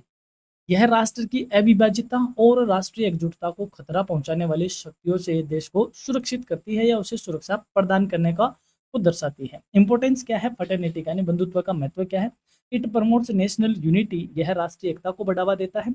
It reduces social conflicts, ये सामाजिक जो संघर्ष है उनको कम करता है। इट इंक्रीजेज म्यूचुअल रेस्पेक्ट, ये पारस्परिक सम्मान को प्रोत्साहित करता है। इट स्ट्रेंथन डेमोक्रेसी, ये लोकतंत्र को मजबूत बनाता है। It protects dignity and human values, ये गरिमा और मानवीय मूल्यों की रक्षा करता है। And it preserves national integrity, ये राष्ट्रीय अखंडता को बनाए रखने में मदद करता है। अब हम बढ़ते हैं यूनिट 3 की ओर, जहां हम मौलिक कर्तव्य यानी कि फंडामेंटल ड्यूटीज के बारे में डिटेल में डिस्कस करेंगे। तो चलो समझ लेते हैं मौलिक कर्तव्यों को, यानी कि फंडामेंटल ड्यूटीज। अपना जो पेपर है उसका जो सेकंड पार्ट है वो फंडामेंटल ड्यूटीज का, यानी कि पहला constitutional values and second is fundamental duty. समझते हैं क्या होती है। Fundamental duties are the moral and civic obligations of citizens towards the nation, यानी कि मौलिक कर्तव्य राष्ट्र के प्रति नागरिकों के नैतिक व नागरिक दायित्व है। While fundamental rights provide freedoms and protection of to citizens, fundamental duties remind citizens of their responsibilities towards society and the constitution and the nation। यानी कि जहाँ हमें जो मौलिक अधिकार मिलते हैं वो हमें नागरिकों को, या अपने की बात करें तो स्वतंत्रता और संरक्षण देते हैं, वहीं जो हमारे मौलिक कर्तव्य है वो हमारा नागरिकों का, यानी कि मैं हमारा वर्ड बोल रहा हूँ, यानी कि नागरिकों को समाज के प्रति, संविधान के प्रति और देश के प्रति उनकी ज़िम्मेदारियों का स्मरण भी कराते हैं। यानी कि हमें अधिकार तो मिल गए राइट्स के साथ कि हमें ये अधिकार है, हमें वो अधिकार है, हमारे कुछ फंडामेंटल राइट्स हैं। लेकिन साथ ही में उन अधिकारों के साथ ड्यूटीज़ भी है कि आपके अधिकार ये है, आपके कर्तव्य भी है। चाहे आप देश की वो अलग-अलग तरीके से अभी हम सब की बात करेंगे, तो कुछ कर्तव्य भी हमें स्मरण रहे तो फंडामेंटल ड्यूटीज़ उन्हीं की बात करता है। Rights and duties are closely related, यानी कि अधिकार और कर्तव्य एक दूसरे से घनिष्ठ रूप से जुड़े हुए होते हैं। A democratic society can function effectively only when citizens not only enjoy their rights but also perform their duties responsibly. कोई भी लोकतांत्रिक समाज तभी प्रभावी रूप से कार्य कर पाता है जब नागरिक अपने अधिकारों का ही उपयोग नहीं करता बल्कि साथ साथ अपने कर्तव्यों का भी जिम्मेदारी पूर्वक पालन करता है। Fundamental duties promote patriotism, national unity, discipline and responsible citizenship. तो मौलिक कर्तव्य है वो देशभक्ति की भावना को, राष्ट्रीय एकता को, अनुशासन को और उत्तरदायी नागरिकता को बढ़ावा देने में मदद करते हैं। ये इम्पोर्टेंट है, इसको याद रखिएगा। Fundamental duties were incorporated into the constitution by the 42nd constitutional amendment act 1976 on the recommendation of the स्वर्ण सिंह कमिटी। यानी मौलिक कर्तव्यों को स्वर्ण सिंह समिति की सिफारिश पर 42वें संविधान संशोधन अधिनियम 1976 द्वारा संविधान में जोड़ा गया था। इनिशियली 10 फंडामेंटल ड्यूटीज वर एडेड, यानी शुरुआत में जब ये 1976 में जब जोड़े गए थे तो तब 10 मौलिक कर्तव्य हुआ करते थे या जोड़े गए थे। Later the 86th constitutional amendment act 2002 added one more duty making the total number 11। बाद में 86वें संविधान संशोधन अधिनियम 2002 द्वारा एक कर्तव्य और जोड़ा गया, अब इनकी संख्या 11 हो गई है। Fundamental duties are contained in article 51A under part 4A of the constitution. This is the important line, यानी कि जो मौलिक कर्तव्य है उनका उल्लेख संविधान के भाग 4A के अंतर्गत अनुच्छेद 51A में किया गया है। 51A से लेके 51K तक इनमें इनका है, यानी कि 11 है। ए से लेके के तक चले तो 11 लेटर बनते हैं, तो 11 अनुच्छेदों में इनकी बात हुई है, सबको हम समझते हैं। उससे पहले बात करते हैं प्राचीन भारत में क्या था। Ancient Indian notions of righteousness and duty consciousness. प्राचीन भारतीय धर्म, कर्तव्य बोध एवं नैतिकता की क्या अवधारणा थी। The concept of duties has deep roots in Indian civilization. जो कर्तव्य की अवधारणा है वो भारतीय समाज में अत्यंत प्राचीन है। एंशियंट इंडियन फिलोसॉफी एम्फसाइज्ड धर्म जिसे राइचियसनेस एंड कर्तव्य that is duty and moral responsibility. भारतीय दर्शन में धर्म, कर्तव्य और नैतिक उत्तरदायित्व का विशेष महत्व दिया गया है। Indian thinkers believed that social harmony and individual welfare could be achieved only when every person performed their duties sincerely। भारतीय चिंतकों का मानना था कि जो सामाजिक सद्भाव है और जो व्यक्तिगत कल्याण है वो तभी संभव है जब प्रत्येक व्यक्ति अपने कर्तव्यों का ईमानदारी पूर्वक क्या करे, पालन करे। Ancient scriptures such as the Veds, Upanishads, Ramayana, Mahabharata, Bhagavad Gita, Manusmriti and Buddhist literature stress the importance of duty consciousness। वेद, उपनिषद, महाभारत, रामायण, भगवद गीता, मनुस्मृति और बौद्ध साहित्य जैसे प्राचीन ग्रंथों में कर्तव्य बोध के महत्व पर बहुत विशेष बल दिया गया है। These text taught their rights should be accompanied by responsibilities and that individual welfare is closely linked with social welfare। यानी इन ग्रंथों में बहुत डिटेल में बताया गया है कि अधिकारों के साथ साथ जिम्मेदारियां भी जुड़ी होती है तथा व्यक्तिगत कल्याण सामाजिक कल्याण से जुड़ा हुआ होता है। आपने अगर स्पाइडरमैन मूवी देखी होगी तो स्पाइडरमैन मूवी में एक डायलॉग चलता है कि the great powers comes with the great responsibility. यानी कि जब बड़ी जिम्मेदारी आती है तो उसके साथ बड़ी जो बड़ा जो सॉरी जब बड़ा पावर आता है तो उसके साथ बड़ी जिम्मेदारी भी आती है। ठीक उसी हिसाब से तो रेस्पॉन्स जो हमारे राइट्स हैं उनके साथ क्या एसोसिएट होनी चाहिए, रेस्पॉन्सिबिलिटी एसोसिएट होनी चाहिए, तभी समाज में क्या बना रहता है, एक कल्याण की भावना बनी रहती है, सामाजिक कल्याण की बातें होती है। तो ये प्राचीन भारतीय जो ग्रंथ है या यूँ कहें जो दर्शन है, उनमें ये खूब सारी डिटेल में बताई गई है। The Bhagavad Gita particularly emphasize the importance of performing one's duty selflessly and sincerely without attachment to the results. विशेष रूप से अगर भगवत गीता की बात करें तो उसमें तो कर्तव्य का निस्वार्थ एवं समर्पित भाव से पालन करने पर बल दिया गया है, बिना उसके परिणामों के प्रति आसक्त हुए। यानी कि वह नहीं कि तू कर्म किए जा, तू फल की इच्छा मत कर। यानी तो कर्म यानी कर्तव्य और फल यानी रिजल्ट, यानी फलों से बिना आसक्ति किए हुए हमें क्या करने हैं, हमारे कर्म करने हैं, हमें हमारी ड्यूटी को परफॉर्म करना है। तो जो एंशिएंट इंडियन की बात करें तो वहाँ इन बातों को खूब बताया गया है। इंपॉर्टेंस क्या है, importance of duty consciousness in ancient India, यानी कि प्राचीन भारत में कर्तव्य बोध का क्या महत्व था। It maintenance of social order, ये सामाजिक व्यवस्था का संरक्षण करते थे या मेंटेन करते थे, बनाए रखते थे। प्रमोशन ऑफ मॉरल वैल्यूज, नैतिक मूल्यों का विकास होता था। Respect for family and society, परिवार और समाज के प्रति सम्मान की भावना होती थी। यानी कि उस टाइम गुरुजनों को भी बहुत सम्मान से देखा जाता था, अभी भी देखा जाता था 10-15 साल पहले तक। कोविड के बाद ये सारी चीज़ें खत्म हो गई है, आजकल के बच्चे ऐसा नहीं करते हैं, खत्म हो गई ना वो चीज़ें। खैर कोई नहीं। डेवलपमेंट ऑफ सेल्फ डिसिप्लिन, आत्म अनुशासन का विकास। It encouragement of social harmony, ये जो सामाजिक सद्भाव है उसको बढ़ावा देते हैं। And balance between rights and responsibilities, ये अधिकारों और कर्तव्यों के बीच संतुलन बनाए रखने में मदद करते हैं। तो ये सारे जो हमारे क्या बोलते हैं कर्तव्य बोध है, कॉन्शियसनेस है, ड्यूटी कॉन्शियसनेस है, उसका इंपॉर्टेंस है। अब हम बात करते हैं रिलेवेंस इन मॉडर्न इंडिया, यानी आधुनिक भारत में इसकी क्या प्रासंगिकता है। The fundamental duties reflect these ancient Indian traditions of duty consciousness, मौलिक कर्तव्य भारतीय परंपरा के इसी कर्तव्य बोध को प्रतिबिंबित करते हैं। They encourage citizens to contribute to national development, protect public property, respect national symbols, preserve culture and promote harmony among people. ये नागरिकों को राष्ट्र निर्माण में योगदान देने के लिए, सार्वजनिक संपत्ति की रक्षा करने हेतु, राष्ट्रीय प्रतीकों का सम्मान करने हेतु, संस्कृति को संरक्षित करने हेतु और लोगों के बीच सद्भाव बढ़ाने के लिए क्या करते हैं, प्रेरित करते हैं। जैसे आप कभी रोडवेज बस में सफर करते हो, रोडवेज यानी सरकारी बसों में, तो वहाँ लिखता है कि रोडवेज निगम की बसें सरकार की धरोहर है या यूँ कहें अपन राष्ट्र की धरोहर है, इनका संरक्षण किया जाए, इनको नुकसान नहीं पहुँचाया जाए। या फिर आप कहीं घूमने जाते हो टूरिज़्म पैलेस में, तो वहाँ बताया जाता है कि सिविक सेंस फ़ॉलो करें, दीवारों पे कुछ बातें ना लिखें या कुछ मोबाइल नंबर ना लिखें। तो इस तरीके की जो बातें होती है, एक तरीके से मोरलिटी को डेवलप करने के काम करती है कि हम हमारे कल्चर को बचाएँ और एक सद्भाव की भावना को प्रेरित करें। अब हम समझते हैं पूरे फंडामेंटल ड्यूटीज़ को अंडर आर्टिकल 51A टू के, यानी कि ए से लेकर के तक, यानी आर्टिकल 51A में हमारे मौलिक कर्तव्यों का उल्लेख है जो कि ए से लेकर के तक है।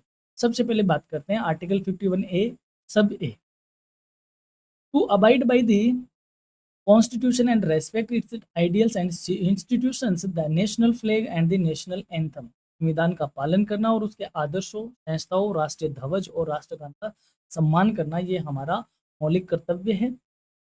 Every citizen must respect the constitution and the institution established under it, यानी प्रत्येक नागरिक का कर्तव्य है कि संविधान तथा उसके अंतर्गत स्थापित संस्थाओं का सम्मान करे। Citizens should also show respect towards national symbols as they represent the sovereignty and unity of India. राष्ट्रीय नागरिकों का राष्ट्रीय प्रतीकों का सम्मान करना चाहिए क्योंकि वे भारत की संप्रभुता और एकता का प्रतिनिधित्व करते हैं। सेकंड है article 51A(b), to cherish and follow the noble ideals which inspired the national struggle for freedom, स्वतंत्रता संग्राम को प्रेरित करने वाले महान आदर्शों का पालन करना। Citizens should remember and follow the values of sacrifice, patriotism, courage and dedication demonstrated by freedom fighters. नागरिकों को स्वतंत्रता सेनानियों द्वारा प्रदर्शित त्याग, देशभक्ति, उनका साहस, उनके समर्पण जैसे मूल्यों को अपनाना चाहिए, उसका सम्मान की भावना से उन्हें देखना चाहिए। आर्टिकल 51A(c) की बात करते हैं, यानी कि थर्ड की बात करते हैं, थर्ड ड्यूटी की, to uphold and protect the sovereignty, unity and integrity of India, Bharat की संप्रभुता, एकता और अखंडता की रक्षा करना। Every citizen should contribute towards maintaining national unity and protecting the country from activities that threaten its sovereignty and integrity. प्रत्येक नागरिकों को राष्ट्रीय एकता बनाए रखने और देश की संप्रभुता और अखंडता को खतरा पहुंचाने वाली गतिविधियों का विरोध करना चाहिए।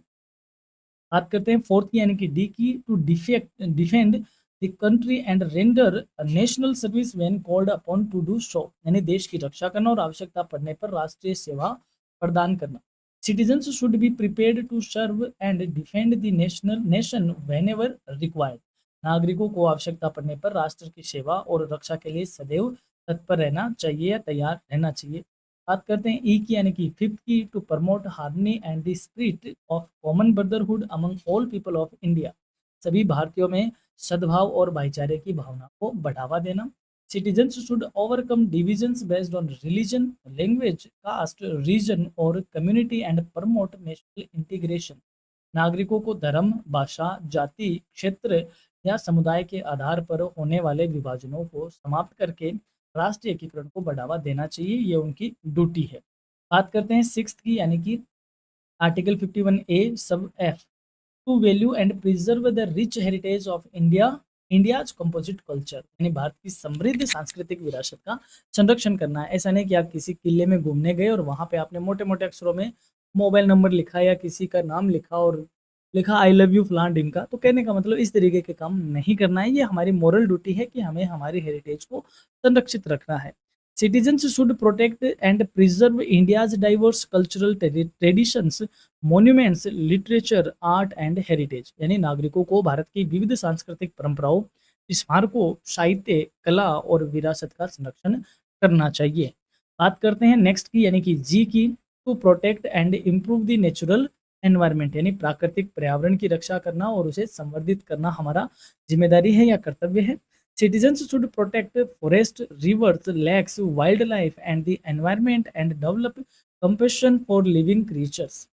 नागरिकों को वन्य, नदी, झील, वन्य जीव और पर्यावरण की रक्षा करनी चाहिए और जीवों के प्रति दया की भावना रखनी चाहिए।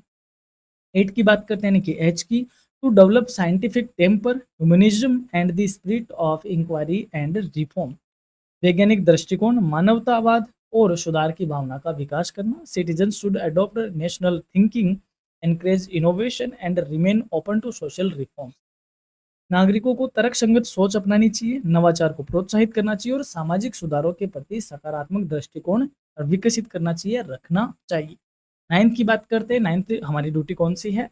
To safeguard public property and abjure violence, सार्वजनिक संपत्ति की रक्षा करना और हिंसा का त्याग करना। Citizen should protect public assets and resolve dispute through peaceful means rather than violence, यानी कि नागरिकों को सार्वजनिक संपत्ति की रक्षा करनी चाहिए और विवादों का समाधान हिंसा की बजाय शांतिपूर्वक तरीकों से करना चाहिए। यानी कि आप रोडवेज में सफर कर रहे हो तो सीट फटी हुई है तो उसमें अंगुली डाल के उसे और नहीं फाड़ना है, जबकि उसको कोशिश करो सिल के आप आ जाओ। कहने का मतलब जो हमारी पब्लिक एसेट्स है उन्हें हमें बचाना है, प्रोटेक्ट करना है, ना कि उसे नुकसान पहुंचाना है।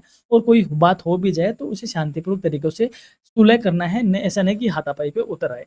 बात करते हैं 10th की यानी कि जे की, to strive towards excellence in all spheres of individual and collective activity, व्यक्तिगत एवं सामूहिक गतिविधियों में उत्कृष्टता प्राप्त करने का प्रयास करना चाहिए। Citizens should continuously improve their performance and contribute towards national progress, नागरिकों को निरंतर उत्कृष्टता प्राप्त करने का प्रयास करना चाहिए और राष्ट्र की प्रगति में योगदान देना चाहिए। लास्ट यानी 11th की बात करते हैं जो कि 2002 में जोड़ा गया था 86th अमेंडमेंट के थ्रू। इन चीज़ों को जरूर याद रखिएगा, मैं भी आपसे पूछ लिया जाएगा कि 1976 में यानी कि जो 42वां संविधान संशोधन हुआ था तब 10 फंडामेंटल ड्यूटी जोड़े गए थे। 86वां जो कि 2002 में हुआ था उसमें 11वां जोड़ा गया था। और 11वां कौन सा था? To provide opportunities for education to children between the age of 6 and the 14th years, यानी 6 से 14 वर्ष की आयु के बच्चों को शिक्षा उपलब्ध कराना, ऐसा उसके माता पिता या गार्जियन की ड्यूटी है। This duty was added by the 86th constitutional amendment act 2002, यानी कि यह कर्तव्य 86वें संविधान संशोधन अधिनियम 2002 द्वारा जोड़ा गया था। Parents and guardians must provide educational opportunities to children between 6 and 14 years of age, यानी माता पिता या अभिभावकों का कर्तव्य है कि वो 6 से 14 वर्ष के आयु के बच्चों को शिक्षा प्राप्त करने का अवसर प्रदान करें। ऐसा नहीं कि उसे होटल पे बर्तन साफ करने के लिए भेज दिया जाए, उनका राइट है और माता पिता की ये ड्यूटी है। Legal status of fundamental duties यानी मौलिक कर्तव्यों की कानूनी स्थिति क्या है। Fundamental duties are generally non justiciable in nature, यानी कि जो मौलिक कर्तव्य वो सामान्यतः गैर न्यायिक प्रकृति के होते हैं। इसका मतलब क्या है? This means that citizens can not be directly compelled by courts to perform these duties, nor can legal action ordinarily be taken merely for their non performance। यानी इसका मतलब हुआ कि यदि कोई नागरिक इन कर्तव्यों का पालन नहीं कर रहा है या कोर्ट है ना उसको सीधे तौर पे न्यायालय से बाध्य नहीं कर सकता कि आपको करना ही पड़ेगा, you have to do this ना, आपको बाध्य नहीं किया जा सकता। केवल इनके पालन न करने पर सामान्यतः कानूनी कार्रवाई भी नहीं की जा सकती, यानी कि आपने पालन नहीं किया तो ऐसा नहीं कि आपको उठा के जेल में टाक दिया जाएगा, आप पे केस कर दिया जाएगा। इस तरीके से नहीं, एक नैतिक तौर पे आपको ये बताया जाएगा और आपको इसको करना है, और अलग-अलग टाइम पे इसको कोर्ट इंटरप्रेट भी करता है। However fundamental duties are not merely symbolic, यानी फिर भी जो मौलिक कर्तव्य वो केवल दिखावे के जैसे नहीं, यानी प्रतीकात्मक नहीं है। Parliament can enact laws to give effect to these duties and courts often use them while interpreting constitutional provisions. संसद इनके प्रभावी क्रियान्वयन हेतु कानून बना सकती है और न्यायालय संवैधानिक प्रावधानों की व्याख्या करते समय इनका उपयोग कर सकता है। यानी इसको ये समझो, यानी कि फॉर एग्जाम्पल मैं इसको कैसे समझाऊँ, जैसे आप छोटे थे या अभी आपको आपके घर में आपके कोई रिश्तेदार आए, आपको उनका पाँव छूना है, दिस इज़ योर एक मोरल ड्यूटी है। अब आप उनका पाँव नहीं छू रहे तो आपको ज़बरदस्ती कॉम्पेल नहीं करते घर वाले कि आपको करना ही पड़ेगा, नहीं करेगा तो रात का खाना बंद, ऐसा नहीं कर सकते। बस आपको वो मोरली कहेंगे कि बेटा ऐसा करना आपको ये अच्छा बताता है, आपको ऐसा करना चाहिए, आपको ऐसा वैसा करना चाहिए। या फिर मान लो भई आपके घर में जो हेड है, आपके पापा वगैरह है, तो ऐसा कानून भी बना दे कि बेटा देख करना ही पड़ेगा, इसी घर में रहेगा तो करना पड़ेगा वरना तू तेरा नया टापरा बना ले। ऐसा किया जा सकता है, वो एक इनेक्ट किया जा सकता है। बस यही काम ये है, जो फंडामेंटल ड्यूटी है वो सिंबॉलिक नहीं है। पार्लियामेंट इनके लिए एक्ट बना सकती है, लॉ बना सकती है कि आपको इनको परफॉर्म करना है। और जो कोर्ट है इनको कई बार इंटरप्रेट करने के लिए कॉन्स्टिट्यूशनल प्रोविजन के इंटरप्रिटेशन के लिए इनको यूज करता है कि फलां का चौरा सही काम करता है, ढिमके का काम करता है। आई थिंक इन बात को आप समझ पा रहे होंगे। कैरेक्टरिस्टिक्स क्या है लीगल स्टेटस की, यानी कि कानूनी स्थिति की विशेषता क्या है इसकी फंडामेंटल ड्यूटीज की। They are non justiciable in nature, यानी गैर न्यायिक प्रकृति के हैं। मोरल ऑब्लिगेशन ऑफ सिटीजन्स, ये नागरिकों के नैतिक दायित्व है। It serve as guidelines for responsible citizenship, यानी उत्तरदायी नागरिकता की ये मार्गदर्शक है। Can be enforced indirectly through legislation, कानूनों के माध्यम से अप्रत्यक्ष रूप से लागू किए जा सकते हैं। And assist courts in constitutional interpretation, संवैधानिक व्याख्या में न्यायालयों की ये सहायता करते हैं, या न्यायालय क्या करते हैं इसकी व्याख्या में कई बार ये मदद करते हैं या इन चीज़ों को दोहराते हैं या बताते हैं। Judicial approach towards fundamental duties, यानी मौलिक कर्तव्यों के प्रति न्यायपालिका का क्या दृष्टिकोण। Although fundamental duties are non justiciable, the judiciary has consistently recognised their importance. यद्यपि मौलिक कर्तव्य गैर न्यायिक प्रकृति के हैं, फिर भी न्यायपालिका ने इनके महत्व को निरंतर स्वीकार किया है। The supreme court has emphasized that fundamental duties help strengthen constitution,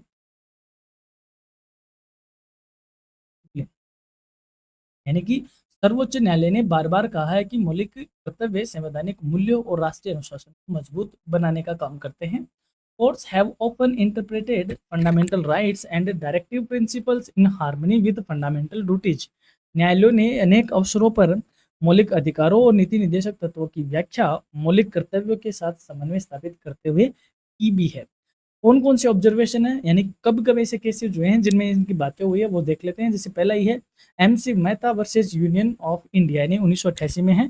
the supreme court relied upon article 51A G relating to environmental protection and emphasized citizens duty to protect the environment, यानी कि जो सर्वोच्च न्यायालय है उन्होंने पर्यावरण संरक्षण से संबंधित जो अनुच्छेद 51A जी का उल्लेख करते हुए नागरिकों के पर्यावरण संरक्षण संबंधी कर्तव्य पे क्या दिया था, जोर दिया था। AIIMS student union versus AIIMS 2001 का केस है। The supreme court observed that fundamental duties should not be ignored and should be given due importance while interpreting constitutional provisions.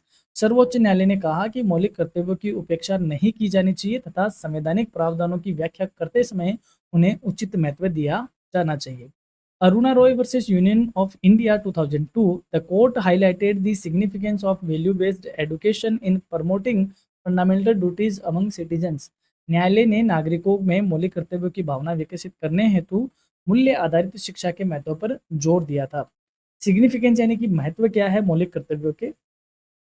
Promote patriotism and national unity, ये देशभक्ति और राष्ट्रीय एकता को बढ़ावा देते हैं। एनकरेज रेस्पॉन्सिबल सिटीजनशिप, उत्तरदायी नागरिकता को ये प्रोत्साहित करते हैं। प्रोटेक्ट कॉन्स्टिट्यूशनल वैल्यूज, संवैधानिक मूल्यों की रक्षा करते हैं। स्ट्रेंथन डेमोक्रेसी, लोकतंत्र को मजबूत बनाते हैं। प्रिजर्व कल्चरल हेरिटेज, ये हमारी जो सांस्कृतिक विरासत है उसका संरक्षण करने में मदद करते हैं। प्रोटेक्ट एनवायरमेंट, ये पर्यावरण की रक्षा करने में मदद करते हैं। Develop scientific and humanitarian outlook, और ये वैज्ञानिक व मानवीय दृष्टिकोण को विकसित करते हैं। एंड साथ ही में बैलेंस राइट्स विद रेस्पॉन्सिबिलिटी, और जो हमारे अधिकार है और कर्तव्य है उनके बीच ये संतुलन स्थापित करने में मदद करते हैं। ये थी हमारी यूनिट थर्ड जो कि थ्योरेटिकल पोर्शन थी। अब हम बात करते हैं फोर्थ यूनिट की जो कि प्रैक्टिकल कंपोनेंट है।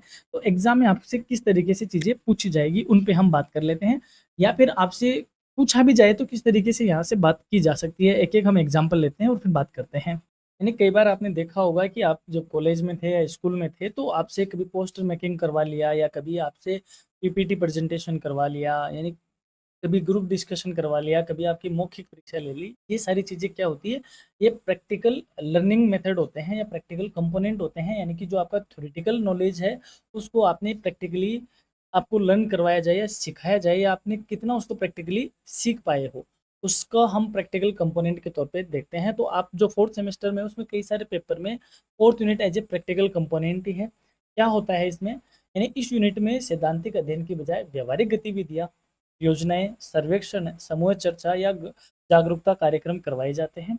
इसका उद्देश्य क्या होता है, यानी ऑब्जेक्टिव क्या है, जो स्टूडेंट्स हैं उनमें अपने कॉन्स्टिट्यूशन में क्या वैल्यूज है, यानी कि जो कॉन्स्टिट्यूशनल वैल्यूज है, जो हमारे फंडामेंटल ड्यूटीज है, उनको केवल पढ़ाई नहीं, जबकि उनको उनके दैनिक जीवन में डेली रूटीन में उसे किस तरीके से हम समझे, अंडरस्टैंड करें, उनको हम किस तरीके से अप्लाई करें, उन सब के बारे में यहाँ पे बात होती है। तो इसमें किस किस तरीके की एक्टिविटी हो सकती है, आपसे क्वेश्चन क्या पूछा जाएगा, आपसे ये पूछा जा सकता है कि describe the group discussion method to improve या to learn the student about constitutional values and fundamental duties. यानी ग्रुप डिस्कशन का किस तरीके से इंपॉर्टेंट रोल होता है कि चीज़ों को अच्छे से समझने में। इस तरीके से आपसे एक टेक्निकल क्वेश्चन पूछा जा सकता है।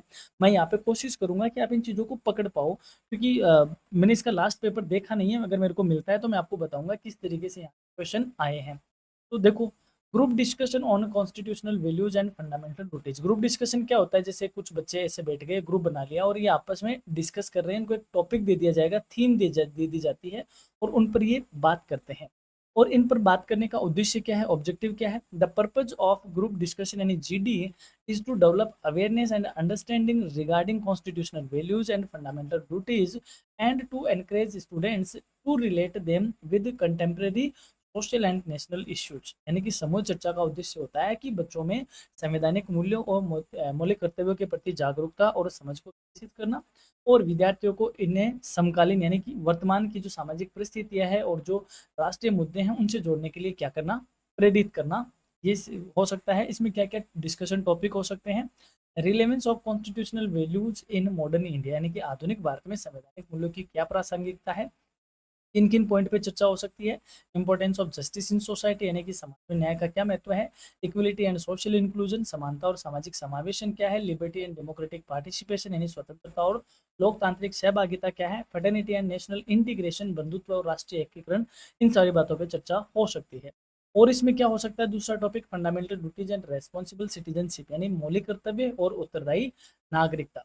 इसमें क्या हो सकते हैं टॉपिक, राइट वर्सेस ड्यूटी, यानी हमारे अधिकार बनाम कर्तव्य, हमारे क्या अधिकार है, हमारे क्या कर्तव्य है। प्रोटेक्शन ऑफ पब्लिक प्रॉपर्टी, यानी सार्वजनिक संपत्ति का संरक्षण। एनवायरमेंटल रेस्पॉन्सिबिलिटी, यानी कि पर्यावरणीय उत्तरदायित्व है। And respect for national symbols, राष्ट्रीय प्रतीकों के प्रति सम्मान। इन बातों पर चर्चा हो सकती है। इससे क्या लर्निंग आउटकम आएंगे, यानी कि अपेक्षित अधिगम परिणाम क्या हो सकते हैं। Student will develop critical thinking, communication skills, constitutional awareness and civic responsibility. Group discussion से विद्यार्थियों में आलोचनात्मक चिंतन का भाव बढ़ेगा या आलोचनात्मक चिंतन कैपेसिटी में सुधार होगा। उनकी जो संवाद कौशल है, यानी कि जो कम्युनिकेशन स्किल है वो डेवलप होगी। उनमें संविधान के प्रति जागरूकता और नागरिक उत्तरदायित्व का विकास होगा। ये ग्रुप डिस्कशन का आउटकम है। सेकंड प्रैक्टिकल एक्टिविटी क्या हो सकती है, वर्कशॉप। इसमें on constitutional values and fundamental duties, संवैधानिक मूल्यों और मौलिक कर्तव्यों पे कार्यशाला का आयोजन होना। कार्यशाला क्या होती है? A workshop is an interactive educational activity in which participants learn through discussion, presentation, demonstration and practical exercises. कार्यशाला वह सहभागी शैक्षणिक गतिविधि है, यानी कि उसमें आपको सिखाने वाला और सीखने वाले दोनों एक दूसरे के म्यूचुअली मिलकर सीखते हैं, जिसमें प्रतिभागी चर्चा करते हैं, प्रस्तुतिकरण देते हैं, प्रदर्शन करते हैं और व्यवहारिक गतिविधियों के माध्यम से सीखते हैं, यानी कि प्रैक्टिकल लर्निंग अप्रोच इसमें होता है। पर्पज क्या है, या सॉरी प्रपोज्ड वर्कशॉप प्लान क्या है, यानी कि किस तरीके के हो सकते हैं। थीम जैसे एक हो गई constitutional values and responsible citizenship, संवैधानिक मूल्य और उत्तरदायी नागरिकता। जैसे 2-3 घंटे की ये वर्कशॉप हो सकती है। इसमें क्या क्या गतिविधियां हो सकती है? Introductory lecture on constitutional value, यानी शुरुआत में संवैधानिक मूल्य का एक लेक्चर हो जाए। प्रेजेंटेशन ऑन फंडामेंटल ड्यूटीज, मौलिक कर्तव्यों के एक पीपीटी प्रेजेंटेशन या प्रस्तुतिकरण हो जाए। क्विज कंपटीशन रखा जा सकता है, पोस्टर मेकिंग कंपटीशन रखा जा सकता है, ग्रुप डिस्कशन या फीडबैक सेशन रखा जा सकता है। इस तरीके से इसको चलाया जा सकता है। वर्कशॉप के बेनिफिट क्या होते हैं, लाभ क्या होते हैं? इट एनहेंसेस कॉन्स्टिट्यूशनल लिटरेसी, ये संवैधानिक साक्षरता को बढ़ावा देगी। It creates awareness among citizens, यानी नागरिकों में जागरूकता उत्पन्न करती है। इट एनकरेजेस एक्टिव पार्टिसिपेशन, ये सक्रिय सहभागिता को प्रोत्साहित करती है। जैसे पोस्टर मेकिंग होगा, क्विज कंपटीशन होगी, इसमें सारे पार्टिसिपेंट्स इन्वॉल्व हो जाते हैं। And it promotes constitutional culture, ये संवैधानिक संस्कृति को मजबूत बनाने में भी मदद करती है। तीसरी एक्टिविटी क्या हो सकती है? सर्वे on awareness of fundamental duties, यानी मौलिक कर्तव्यों के प्रति जागरूकता पे सर्वेक्षण हो सकता है। उद्देश्य क्या होगा इसका? To access the level of awareness regarding fundamental duties among citizens and to understand their perception about constitutional responsibilities। नागरिकों के बीच मौलिक कर्तव्यों के प्रति क्या जागरूकता है, उसका क्या स्तर है, उसका आकलन किया जा सकता है। एंड संवैधानिक जिम्मेदारियों के प्रति उनकी धारणा को समझा जा सकता है, यानी कि एक सर्वे किया जा सकता है कि सिटीजन या जो नागरिक है वो क्या कितना लेवल है उनका, कितनी अवेयरनेस है ड्यूटीज़ के बारे में, और उनकी कॉन्स्टिट्यूशनल रेस्पॉन्सिबिलिटी वो किस तरीके का परसेप्शन रखते हैं। गाइडलाइन क्या हो सकती है इसकी? ये मिनिमम जैसे 25 रेस्पोंडेंट आपने ले लिए हैं कि 25 उत्तरदाताओं से आप मिलोगे। रेस्पोंडेंट्स में include student, teachers, employees, business person and home makers, यानी कि उत्तरदाताओं में आपने विद्यार्थियों को भी रखा है, शिक्षकों को, कर्मचारी को, व्यापारियों को, गृहिणियों को, कईयों को भी रख सकते हो। Responses should be collected objectively, यानी उत्तर आपका निष्पक्ष रूप से एकत्रित होना चाहिए, यानी कि जब आप सर्वे करते हो तो प्रॉपर एक रिसर्च मेथोडोलॉजी होती है और आपके जो रेस्पॉन्स आपके पास आए हैं वो प्रॉपर आपके पास क्या हो, निष्पक्ष तौर पे हो। Findings should be analysed and presented systematically, और जो आपने निष्कर्षों से जो विश्लेषण किया है वो व्यवस्थित तौर पे, विश्लेषित तौर पे आपको प्रस्तुत किया जाना चाहिए। सैंपल सर्वे, यानी आप जब जाओगे मार्केट में सर्वे करने के लिए, आपने कहा कि मैं इन 25 लोगों से मिलूंगा, तो आप उनसे पूछोगे क्या? तो आप उसमें क्या क्या रख सकते हो? पर्सनल इन्फॉर्मेशन रख सकते हो कि उनका नाम क्या है, एज क्या है, जेंडर क्या है, वो क्या काम करते हैं। सर्वे में क्वेश्चन आप कैसे रख सकते हो? Do you know about fundamental duties mention in the constitution, यानी कि क्या आप संविधान में वर्णित मौलिक कर्तव्यों के बारे में जानते हैं? तो आपने आंसर में रखा हाँ या ना। तो आप जिनसे भी मिलोगे आपने ये क्वेश्चन करना, ठीक है।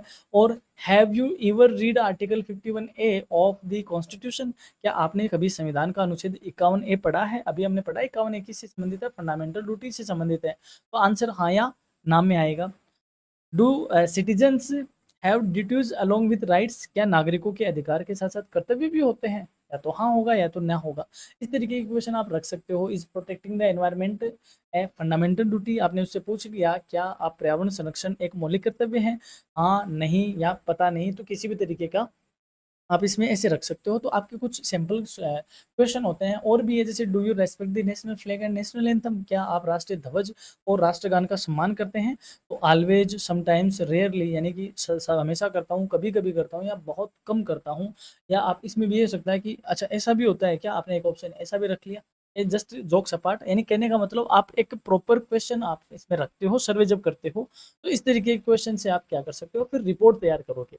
आपने सर्वे किया, अब आपको रिपोर्ट तैयार करना है। तो सबसे पहले तो उसका title awareness of fundamental duties among citizens, यानी नागरिकों में मौलिक कर्तव्यों के प्रति जागरूकता।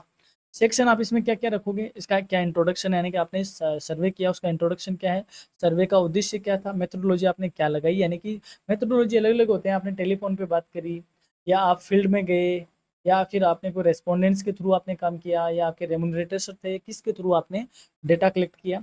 डेटा एनालिसिस, आपने जो डेटा आपके पास आया उसका एनालिसिस आपने किस स्टेटिकल टूल से किया। फाइंडिंग्स, आपके निष्कर्ष क्या थे, आप क्या सजेशन देना चाहोगे और कंक्लूजन क्या था। इस तरीके से आपको रिपोर्ट बनानी होती है। चौथी प्रैक्टिकल एक्टिविटी क्या हो सकती है, project report on constitutional values and fundamental duties, यानी संवैधानिक मूल्य और कर्तव्यों पर परियोजना रिपोर्ट तैयार करना। टॉपिक क्या क्या हो सकते हैं, जैसे एक हो गया importance of fundamental duties in national building, यानी राष्ट्र निर्माण में मौलिक कर्तव्यों का क्या महत्व है। Constitutional value and responsible citizenship, संवैधानिक मूल्य और उत्तरदायी नागरिकता का टॉपिक हो सकता है। Role of youth in protecting constitutional values, यानी संवैधानिक मूल्यों की रक्षा में युवाओं की भूमिका क्या है। Environmental protection as a fundamental duty, यानी कि मौलिक कर्तव्य के रूप में पर्यावरण संरक्षण। तो ये इस तरीके के आपके क्या हो सकते हैं, टॉपिक हो सकते हैं। स्ट्रक्चर, रिपोर्ट कैसे बनेगी, यानी कि जो प्रोजेक्ट रिपोर्ट उसका स्ट्रक्चर क्या होगा। कवर पेज पे क्या होगा, टाइटल होगा, नेम ऑफ स्टूडेंट होगा, क्लास रोल नंबर और कॉलेज नाम, यानी कि इस तरीके का जो आपका कवर पेज होगा। तो इधर इसका हो गया टाइटल, ठीक है। आपका हो गया यहाँ पे नाम, कौन सी क्लास है, आपका रोल नंबर हो गया, ठीक है, और कॉलेज का नाम हो गया। इस तरीके से सारी चीज़ें कवर पेज पे होगी। फिर उसके बाद एक्नोलेजमेंट होगा, सर्टिफिकेट होगा, टेबल ऑफ कंटेंट होगा, इंट्रोडक्शन होगा, ऑब्जेक्टिव होगा, मेन डिस्कशन होगा, फाइंडिंग क्या है, सजेशन क्या है, कंक्लूजन क्या है, बिब्लियोग्राफी क्या है। इस तरीके से आपको रिपोर्ट फॉर्मेट करनी होती है। पांचवी एक्टिविटी क्या होगी, experience sharing on constitutional values, यानी संवैधानिक मूल्यों पे अनुभव लेकर, यानी आपका क्या अनुभव है वो आप शेयर करो। Students may describe how constitutional values and fundamental duties influence their daily lives and social interactions.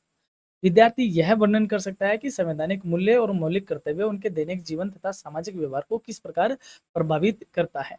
आप अपने एक्सपीरियंस राइटिंग में क्या क्या रख सकते हो, जैसे रेस्पेक्टिंग नेशनल सिंबल, यानी कि जैसे आपने कहा कि राष्ट्रीय प्रतीकों का सम्मान, कि जब भी मैं मूवी देखने जाता हूं तो शुरुआत में जो राष्ट्रगान बजता है तो मैं बाकायदा पूरे सह सम्मान के साथ खड़ा होता हूं और सावधान की मुद्रा में मैं पूरा राष्ट्रगान सुनता हूं, और जब विश्राम होता है यानी कि जब कंप्लीट होता है तब मैं हिलता हूँ या रेस्पेक्ट में उसके बाद तक, मतलब कहने का मतलब राष्ट्र गीत के प्रति या राष्ट्रगान के प्रति सम्मान है। या जब भी मैं स्कूल के सामने से गुजरता हूँ और अगर वहाँ अंदर राष्ट्रगान की आवाज़ मेरे कानों तक आती है तो मैं वहाँ रुक कर सम्मान में उसके लिए खड़ा होता हूँ। तो ये क्या है, आप इस तरीके का अपना एक्सपीरियंस शेयर कर सकते हो।